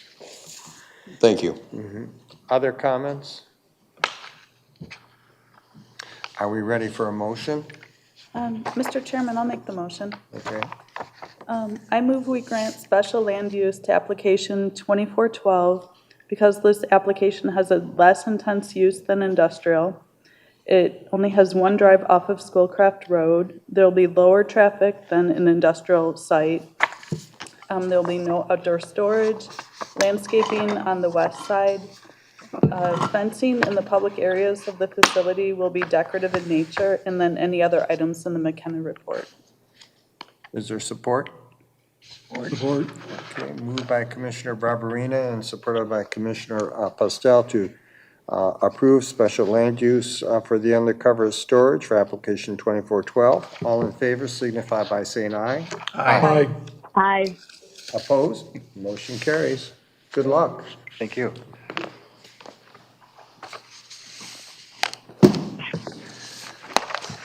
Okay, new business application 2413, the sign review for Chipotle and the planner's report. Yes, Chipotle is one of 3 tenants at the Outlot Building, which I'm sure you have seen the recent construction at the southeast corner of Haggerty and Ann Arbor Road, right in front of Henry Ford. Chipotle is requesting 3 wall signs, a digital pickup sign, and signage on the drive-through clearance bar.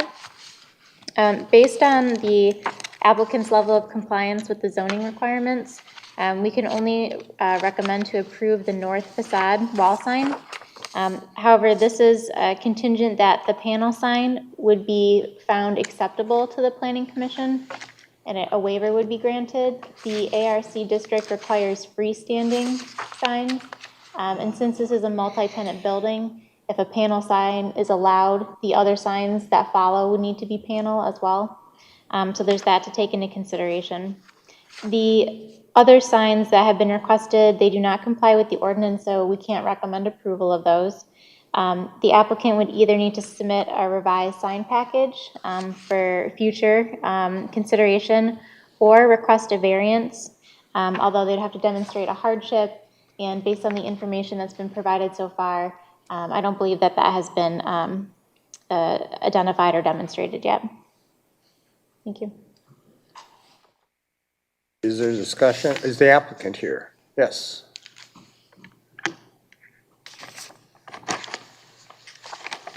Hi, good evening, everyone. My name is Paul Dieters. I'm with Metro Signs and Lighting, 11444 Colts Avenue in Warren. So thank you for considering our case this evening. So I just think, as you know, Chipotle is going into that facility, and the purpose for the request for the additional wall signs is that they're not going to have any ground sign identification there. They were hoping, especially as for folks coming off the expressway, particularly as they're headed westbound, that a sign there on the would that be the east elevation would help identification for that. But they do understand and want to be cognizant of the ordinance here and respectful of that. But the sign that they've proposed, particularly the one on the north elevation, that is sort of a trademark of Chipotle signage. I know that there's some confusion about that backer panel, and the rationale for that is the building is a dark red brick. Chipotle's colors are rust brown and the red.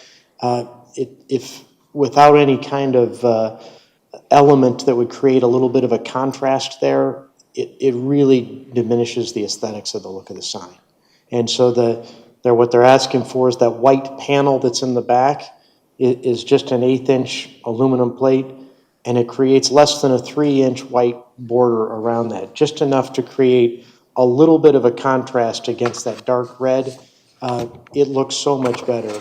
And what I would just ask everybody to see is the actual lettering and the logo of Chipotle and the pepper logo is less than 40% of that sign area. So really, if it were just letters there, the letters could be a lot nicer, but they wouldn't look anywhere near as nice as what this multicolor does that fits all of their branding and I think fits the building a lot better. So we were hoping that for your consideration on that sign in particular, if you could please. Relative to the digital pickup sign, one of the things I think if you'll notice here, sort of a unique concept, there's no drive-through here. So even though the people go there, this is sort of a fallout from what's happened with COVID, is people are now placing an order on their app, and they're going there to pick this up, and it's just to help direct people who pull in there as to where to go. That digital pickup sign is, the text is less than 6 inches wide by 4 feet tall. It's less than 2 square feet of copy, but it's just a triangular shaped piece because of the way the traffic comes into that site.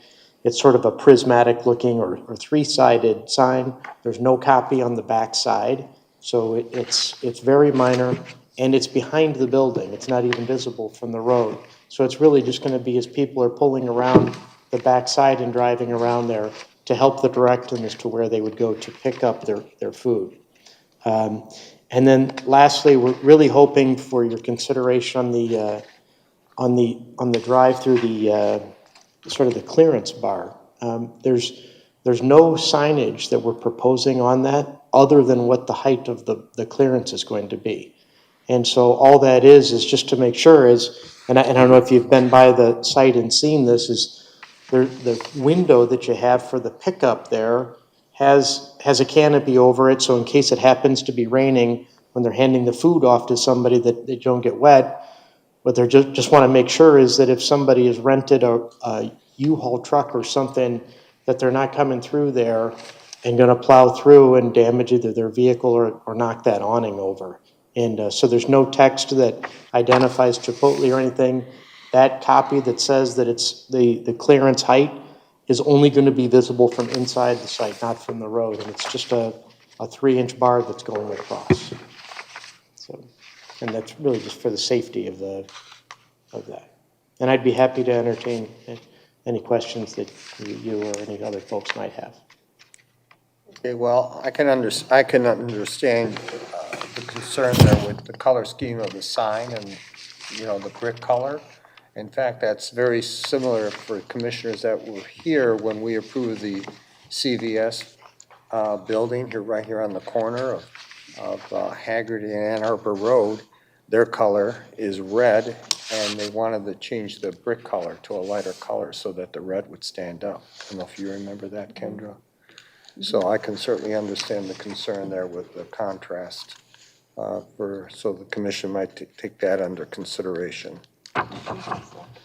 Pardon? Commissioner Hassel. Yes, that's his brick, the pillars.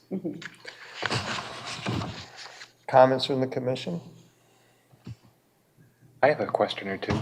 Since we had, the commission had such minimal input on this whole project, is that the only outbuilding, or is there a second one to be built? This is the only outbuilding. And what, the Ford Eyes, or whatever they call their branded eye care, is that going in there too? As I understand, Optimize? it will be Optimize and T-Mobile. T-Mobile? Right. And is this actually owned and operated by the developer or by the clinic, the medical entity? The outbuilding is owned by Grand Saqua. Right. So Laura, was this, I know the Henry Ford building went only to the Board of Trustees, but this was separate from that? Yeah, the PUD has a provision that the outbuilding signage has to go before the regular channels, before the Planning Commission, and comply with the ordinance. There was nothing special in the PUD regarding the signage for the outbuilding. For the Henry Ford facility, that is just subject to the PUD agreement that the board authorized. But this building still follows the regular process. For signage, though? Yeah. Just for signage, So okay. my other question, why no monument sign? What I understand, they're not allowed to have one based upon the agreement that there was for that building. So will the Optimize have to play by the same rules? As far as the canopy over the drive-through, I can't think of other places, drive-throughs that have a canopy that require a bar like this to say what the height is. Can any of the other commissioners? Could he just remove the canopy? Because I think picking up a drive-through order just takes moments, just like if people were to run into the store and pick up their order and it were raining, it would just take a few moments. I suppose they could, just if it's pouring rain, that just as a courtesy for the guests so that their food doesn't get wet, I understand it just takes a second, but probably for them too is if that is not in a covered area, maybe fewer people would go there. If that were the Doesn't case. every drive-through has an awning of some sort, doesn't it? Yeah, most of the drive-throughs, have an awning. I think I've seen that bar on a few. I can't recall where or, if they were even in. And have you used that bar at other buildings that you've done signs on how high up? I don't recall a drive-through that we've ever done in any drive-up restaurant that has not had one. Because it's just amazing how many people will run into that projecting overhang or the drive. It's nonstop. Even some of them will drive around the bar and go to hit that. I mean, we've seen just crazy things, but that the public does. And really, it's a spring-loaded piece, that's just enough that at the height, the same height, car will hit it and it tells people to stop. Oop, my vehicle's too tall to go here, and they back up. That's the only purpose for that.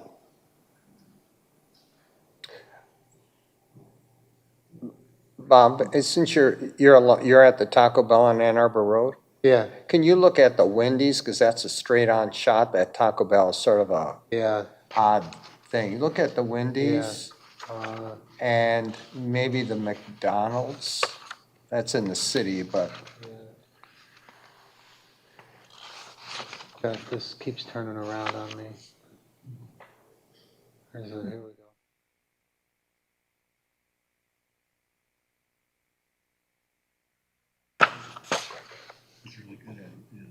Yeah, there it is.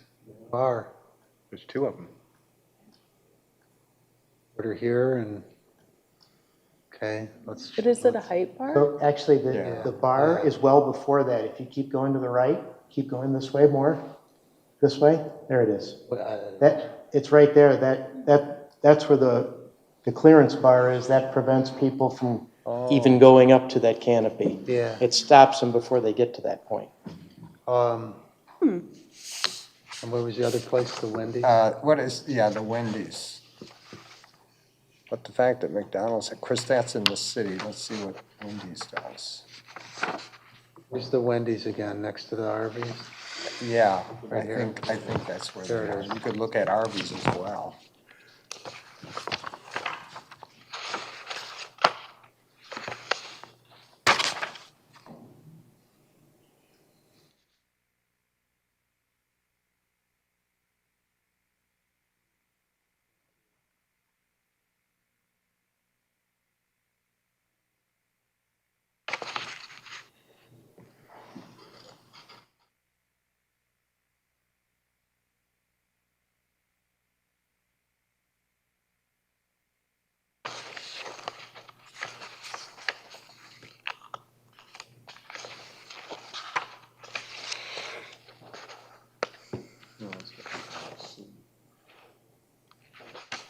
See anything? In that case, though, they don't have a, An awning. they don't have.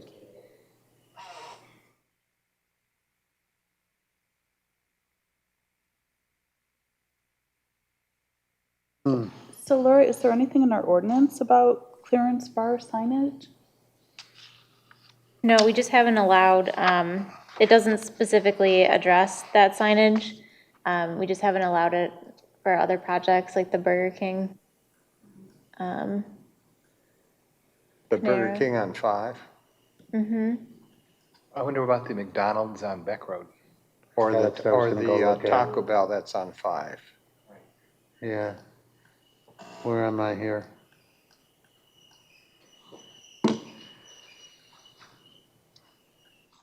And I think maybe that one of the way we would say it's almost like a protective bollard would be around a light pole. It's the same concept. It's just to prevent people from hitting it. Same thing. If the commission finds that it's a, a safety item, then that's fine. Could you explain a little bit more about the three-sided sign, the pickup here sign? It's a triangular shaped piece and there's just, all it says is digital pickup. And I don't know if you have a rendering of what that is in your packet. I'm more curious about, it looks like the location is behind the store. It is, it's behind that, because then that's going to direct people, because to get to the area as to where they would have to pick that food up, they're coming in from around the back of the building. And what it'll be is in conjunction with something that'll have a call out, attention to how to get there. And it'll probably be in conjunction with some sort of a stenciled graphic that would go on the pavement with an arrow that would help people identify how to get around there. It's a little bit unique without really a drive-through that they have, but it's just where do they have people to go? What the intent is, they don't want people to have to go inside the store for their pickup. The whole attraction for a lot of people is now that because of their concerns for going in, that it's a touchless piece. They're not paying for anything there, so all of the payment is done. There's no transaction other than getting the food that they have. And it just makes it easier for them to get to that quickly, identify where it is without having to get out of their car or to go into the store. You say it's digital, but if someone wanted to cleverly get through it, they could, or could they call in a phone order and then pick it up? And that's what they call it, their digital pickup. It's really, you've ordered it on an app or on your phone. So, and it's the digital, I guess maybe it's a little bit, it's not a digital sign. It's just a little wayfinding marker that's going to say, here, this is pick up here is really what it's going to say. It's just going to identify and help people get to where they would go to pick up their food. So does someone bring it out to them then? No, they pull right up to the window and Okay. it's handed to them in the bag. Gotcha. So it's not a drive-through, it's It's a pickup. Yeah. just a pickup. So are people going to try to drive through and place an order? There's no menu board, and they're not allowed to place an order at that. So they won't be able to place the order there. If somebody does, and I'm sure it's going to happen, they're going to have to pull up away, call in, or go in and get something on their app and then come around. So are there any other examples that you know of in the township or in the area that have this type of a situation? It's a new concept. It's just coming up from world. this new world. Yeah. That and to be candid, it's the first that our company has done. We've done 1,000 drive-throughs. This is the first that we've had this where it's just a pickup window without the Digital pickup. So it's an actual sign. It's not a digital sign. That is correct. It's Okay. just a internally illuminated sign and very small. The text is just something that says pickup. So that'll be a new phrase that our kids use is digital pickup. That's how we'll learn it, huh? I don't know. There's a part of me that says I hope not, but I guess probably will be, yeah. This seems similar to like Kroger has certain spots that are just for, having groceries brought out to their car, or Target has them as well. Sorry. Well, if it's, you said it's a 4-foot sign? What protects a sign from people running into it? Does it sit up on a curb, or is it a grate, or There will be a little island around it. And elevated? yeah, it'll just be a hair, just enough like a landscaping or a parking bumper type of piece. A curb, so to speak. Yeah, a curb pretty much, yeah.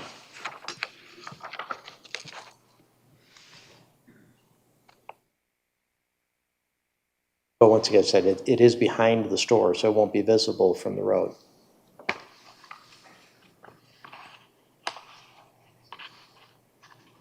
Other questions? So according to the ARC, is the informational sign, the pickup window, is that something that would be precluded or expressly not allowed? It's just considered as a on-premise directional sign. But that limits it to 2 sides and 2 square feet. So if the commission would need to find that even though it's a triangle, that the 2 sides are sufficient and there will only be wording on those 2 sides and that it can't be more than 2 square feet. Okay. Is that possible from your side or not? Well, this only has text on the 2 sides. The back side is blank, and each piece that says drive digital pickup is 2 square feet. It's actually less than 2 square feet. The whole surface area of that side is 2 square feet. The text is going to fit within that. It's a 6-inch wide panel that's 4 inches tall, and contained within that is all of the text.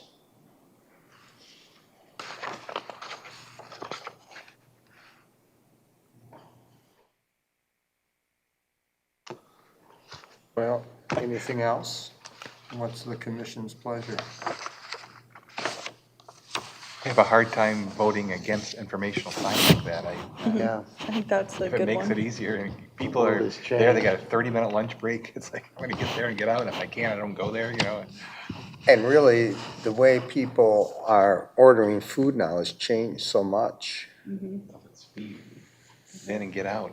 Yeah, I don't have any problems with the digital pickup sign or the clearance bar sign.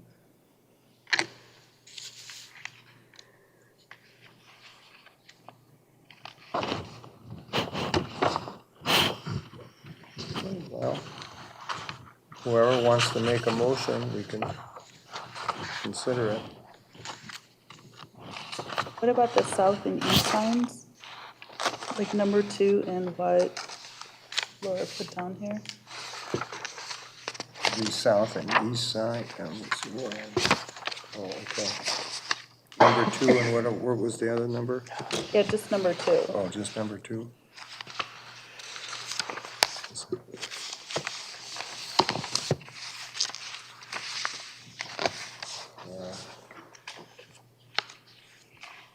South and east.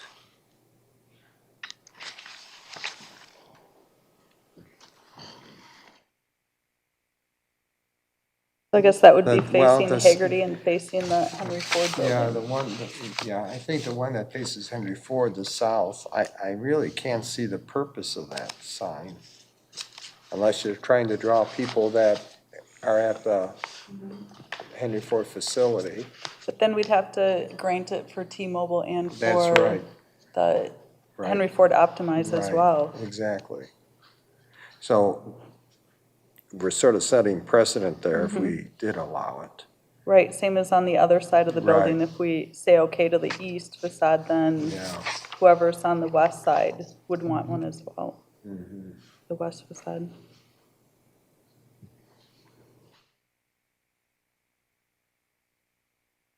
For me, I would go along with the recommendation. I would as well.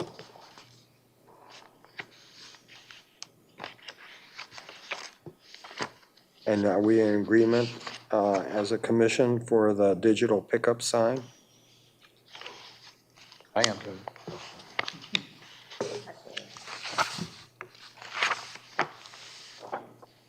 And as well, and also the clearance bar signage of, how do we feel about the clearance bar? Okay, That's fine. I think it's a safety issue, yeah. yeah. Okay, well, We also have the issue of the panel sign versus the individual letters, correct? with the white, the little bit of white.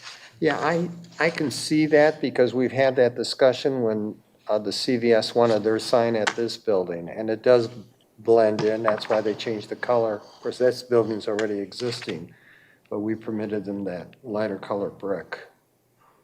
But is this sign actually a couple of colors, the white and the rusty color red there as a panel sign? Yeah, So I there's a think this is- green and red are their colors, you said? Sort of a reddish or rust color and a brown. Oh, So brown. it still is individual letters, so the Chipotle lettering is individual lettering. But what it is it's just sort of a dimensional or tiered piece that creates some depth to it. And then the white backer panel, I guess if you will, is what creates the contrast against the dark red brick background. So it's not a flat panel sign? No, has it's not. dimension Oh, no, to it's, it. it's full, just a standard channel letter, dimensional, and that it would look like any other letter does, but it just has a little bit of a depth to it. And I don't know if you can tell from the drawing, if you have this there, you sort of see the side view of that it's, so here this pan is a couple inches deep, and then the letters are 3 inches deep that they sit on top of that, and it just creates a little bit of depth to it. So it's not a flat, cheap panel that I think that the commission and the ordinance was trying to prevent. This is a very expensive sign to make it this way. So. Do we know of any other instances in the township where we've granted this type of sign setup? By having the tiered type? Yeah.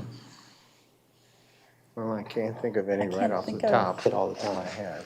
People have asked for flat panel signs up and down Ann Arbor Road, and No. they've been denied. Right. We've insisted on the individual letters. But these are individual letters. But these are individual letters, so I think it's something that we may want to look at in our ordinance if we want to allow it, but I'm not opposed to this sign. I'm not opposed to the sign. I think the sign would blend in too much with that brick.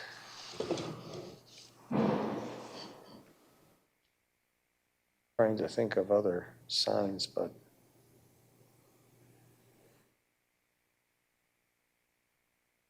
how does the commission feel about that Chipotle, the tiered look?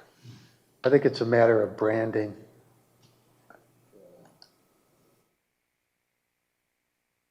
Yeah, you can see there's a good example of the CVS. You see how we went along with the lighter color brick on top? But this building is built, right? Yeah, this building's done. CVS came before us, so we're able to discuss that.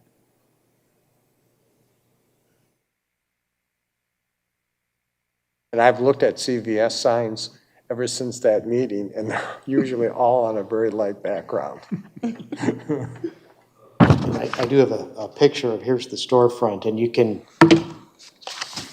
tell from these colors, you wouldn't even be able to discern them at all on that color brick. So it's got to have something to, where we really appreciate something to help with the contrast to that. And it's not necessarily your client's fault that the brick color's wrong, they're just a tenant.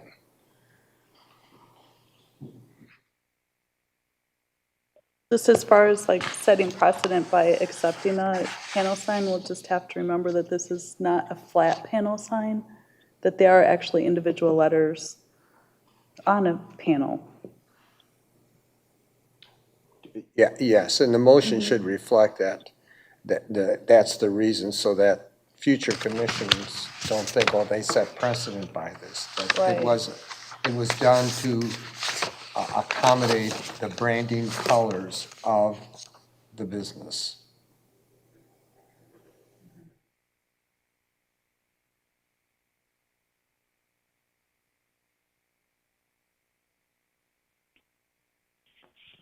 Okay, are we ready?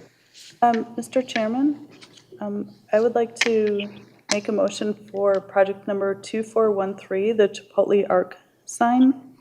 I recommend that we approve the north facade wall sign, provided that the panel sign is the freestanding letters with a panel background. Because of how it would, I guess, interplay with the color of the brick. Yeah, Contrast. to provide contrast of the branding colors with the brick of similar color. Okay, to provide a contrasting color to the brick because that's a similar color to their brand color. I recommend that we deny the south and east facade wall signs as they do not comply with the number of signs permitted in the ARC district. I recommend that we approve the digital pickup sign.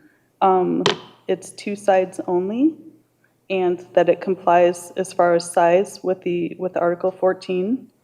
And I recommend that we approve the clearance bar signage. Second. Moved by Commissioner Barberina, supported by Commissioner Itzel, to approve and deny said signage for application 2413. All in favor signify by saying aye. Aye. Opposed? Aye. Motion carries. Okay, good luck. Thank you very much for your help. Sure. We have no old business, and we have the Planning and Zoning Monthly Report. Are there any questions on the report?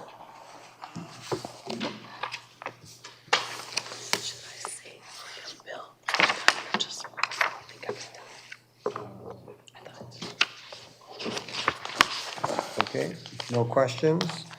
All right, and I've asked Commissioner Barberina to read a resolution honoring our former Chair, Bill Pratt. Thank you, Mr. Chairman. This is a resolution of appreciation for Commissioner William, known as Bill Pratt.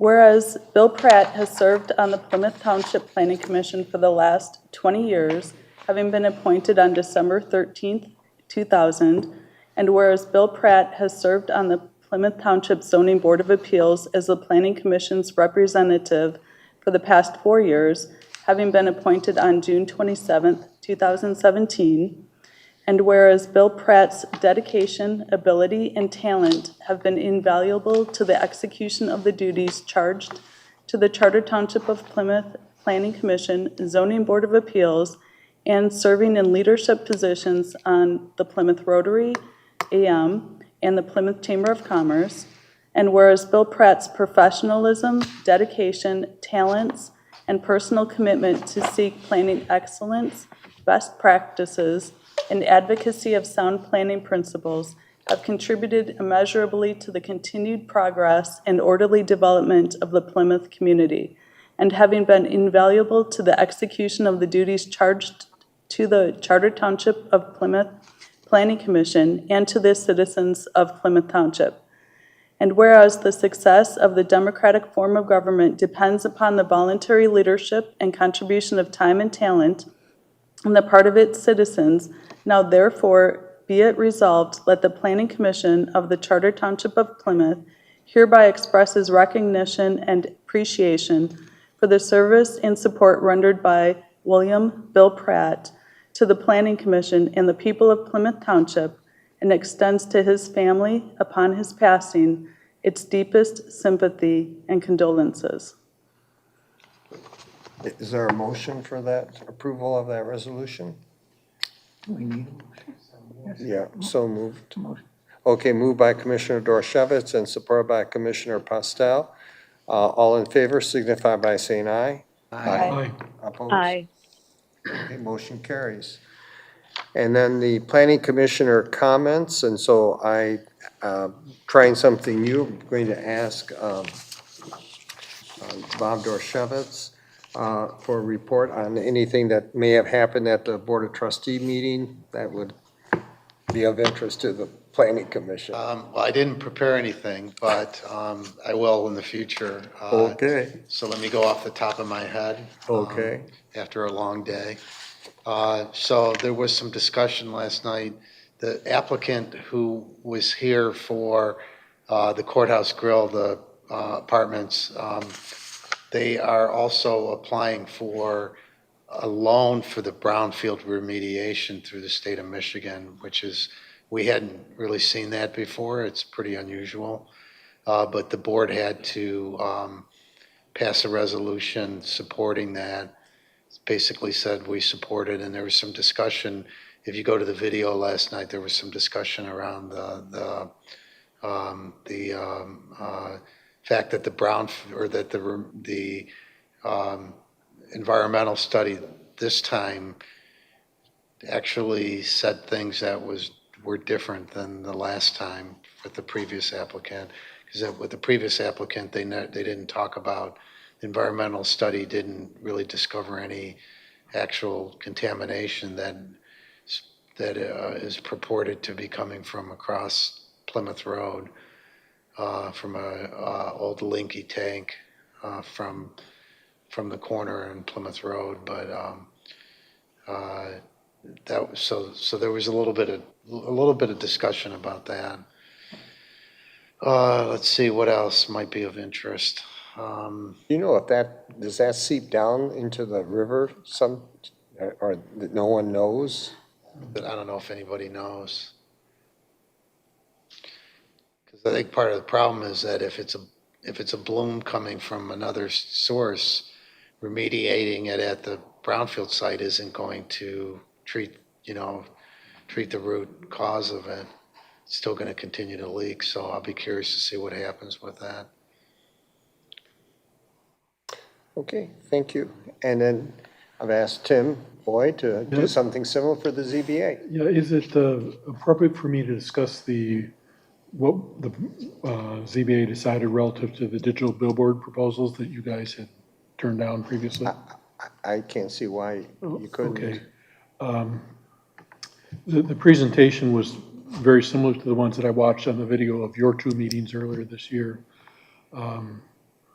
lot of discussion. We had a very large, well, I take that back. We had some people that spoke primarily from the manufactured housing communities that were across the road from Ridge Road, obviously very opposed.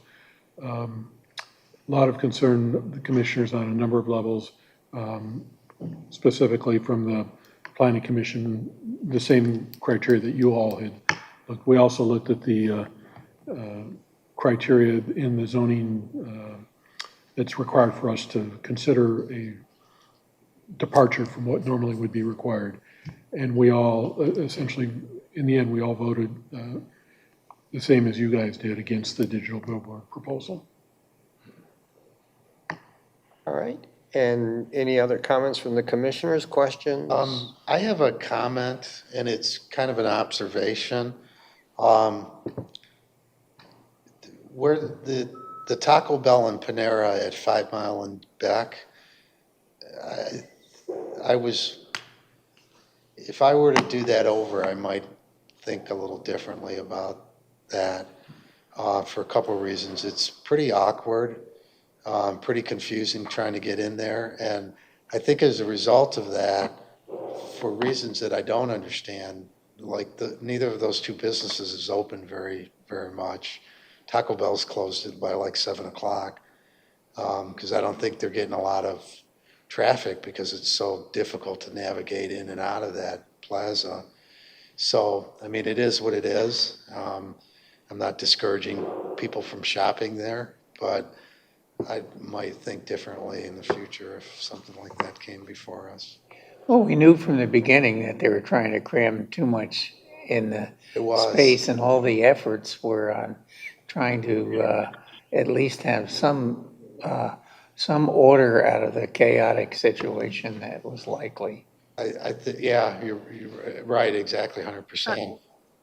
Aren't they also struggling with staffing issues like most of the fast food restaurants in the area? They are, Gail, because I talked to someone that was somewhat in the know regarding Taco Bell, and most Taco Bells are closing early. They cannot get staff. Right. And I guess go ahead. That's true with, McDonald's, Taco Bell, Wendy's, Arby's, a lot of fast food restaurants, they just don't have staff. The Wendy's on Ann Arbor Road closes routinely during the day. Same problem. I'm not saying that the access issues that Bob brought up aren't relevant, but I'm not sure if that's the sole factor that's contributing to them closing early. Yeah, no, you're probably right. I didn't really, that wasn't my implication. It may have come across that way, but it might be a factor. Laura, have you heard any complaints about the circulation there? No, not from private citizens. I have sent some pictures to Laura. I went through Panera some weeks ago, and there's like a landscape island that separates the drive-through from the roadway that goes into the Home Depot site. I mean, it was they dug a hole there because cars have been going over it. And they knocked down a tree that was already dead because the trees were still, leafed out at that point. So and I don't know about the sprinkler system, if that was ever installed. There's a lot of issues. 4 feet above the ground. Yeah, there's a lot of issues with that. It didn't turn out quite the way it was supposed to turn out. For example, if you've noticed, there's this big transformer right in the middle. That was never on the plan. And it can't be moved now. I mean, all the power goes through there. Yeah, I wondered about that because I didn't recall that either. There's a lot of issues, and I don't think, have they received their final approval, Laura? Oh, no. Yeah. There's some issues there. Laura, how does it look for our December meeting as far as our agenda? The only application we might receive is for the Alps if they resubmit. Nothing else has come in though?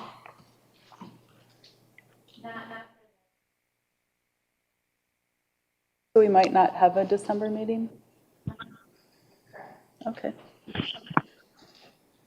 Any other There's questions? another thing that I see. There's that, next to the Shell station on 5 Mile, it kind of the strip mall that has all the restaurants in it. And if you were to go to the very west side, there's a nail salon and a vape store. The amount of trash that's outside of that, I don't know if that's the tenant responsibility or the landlord, but it's unbelievable. Yeah, I think there's actually 3 landlords in there. It's 3 buildings, Yeah. 3 separate owners. Yeah, it's was an odd development. To even get the 3 owners to agree to something that looked like it was one. It was a challenge. Not around for that. Okay, what else? This is 2 straight 15-hour workdays, sorry. Oh, I'm getting questions. I move we adjourn. Okay, well, are there any other questions? I guess not. Is there a motion to adjourn? I move we adjourn. Second. Moved by Commissioner Barberina and supported by Commissioner Boyd to adjourn the meeting at 9:27. All in favor signify by saying aye. Aye. Aye. Motion carries. We're adjourned. How will the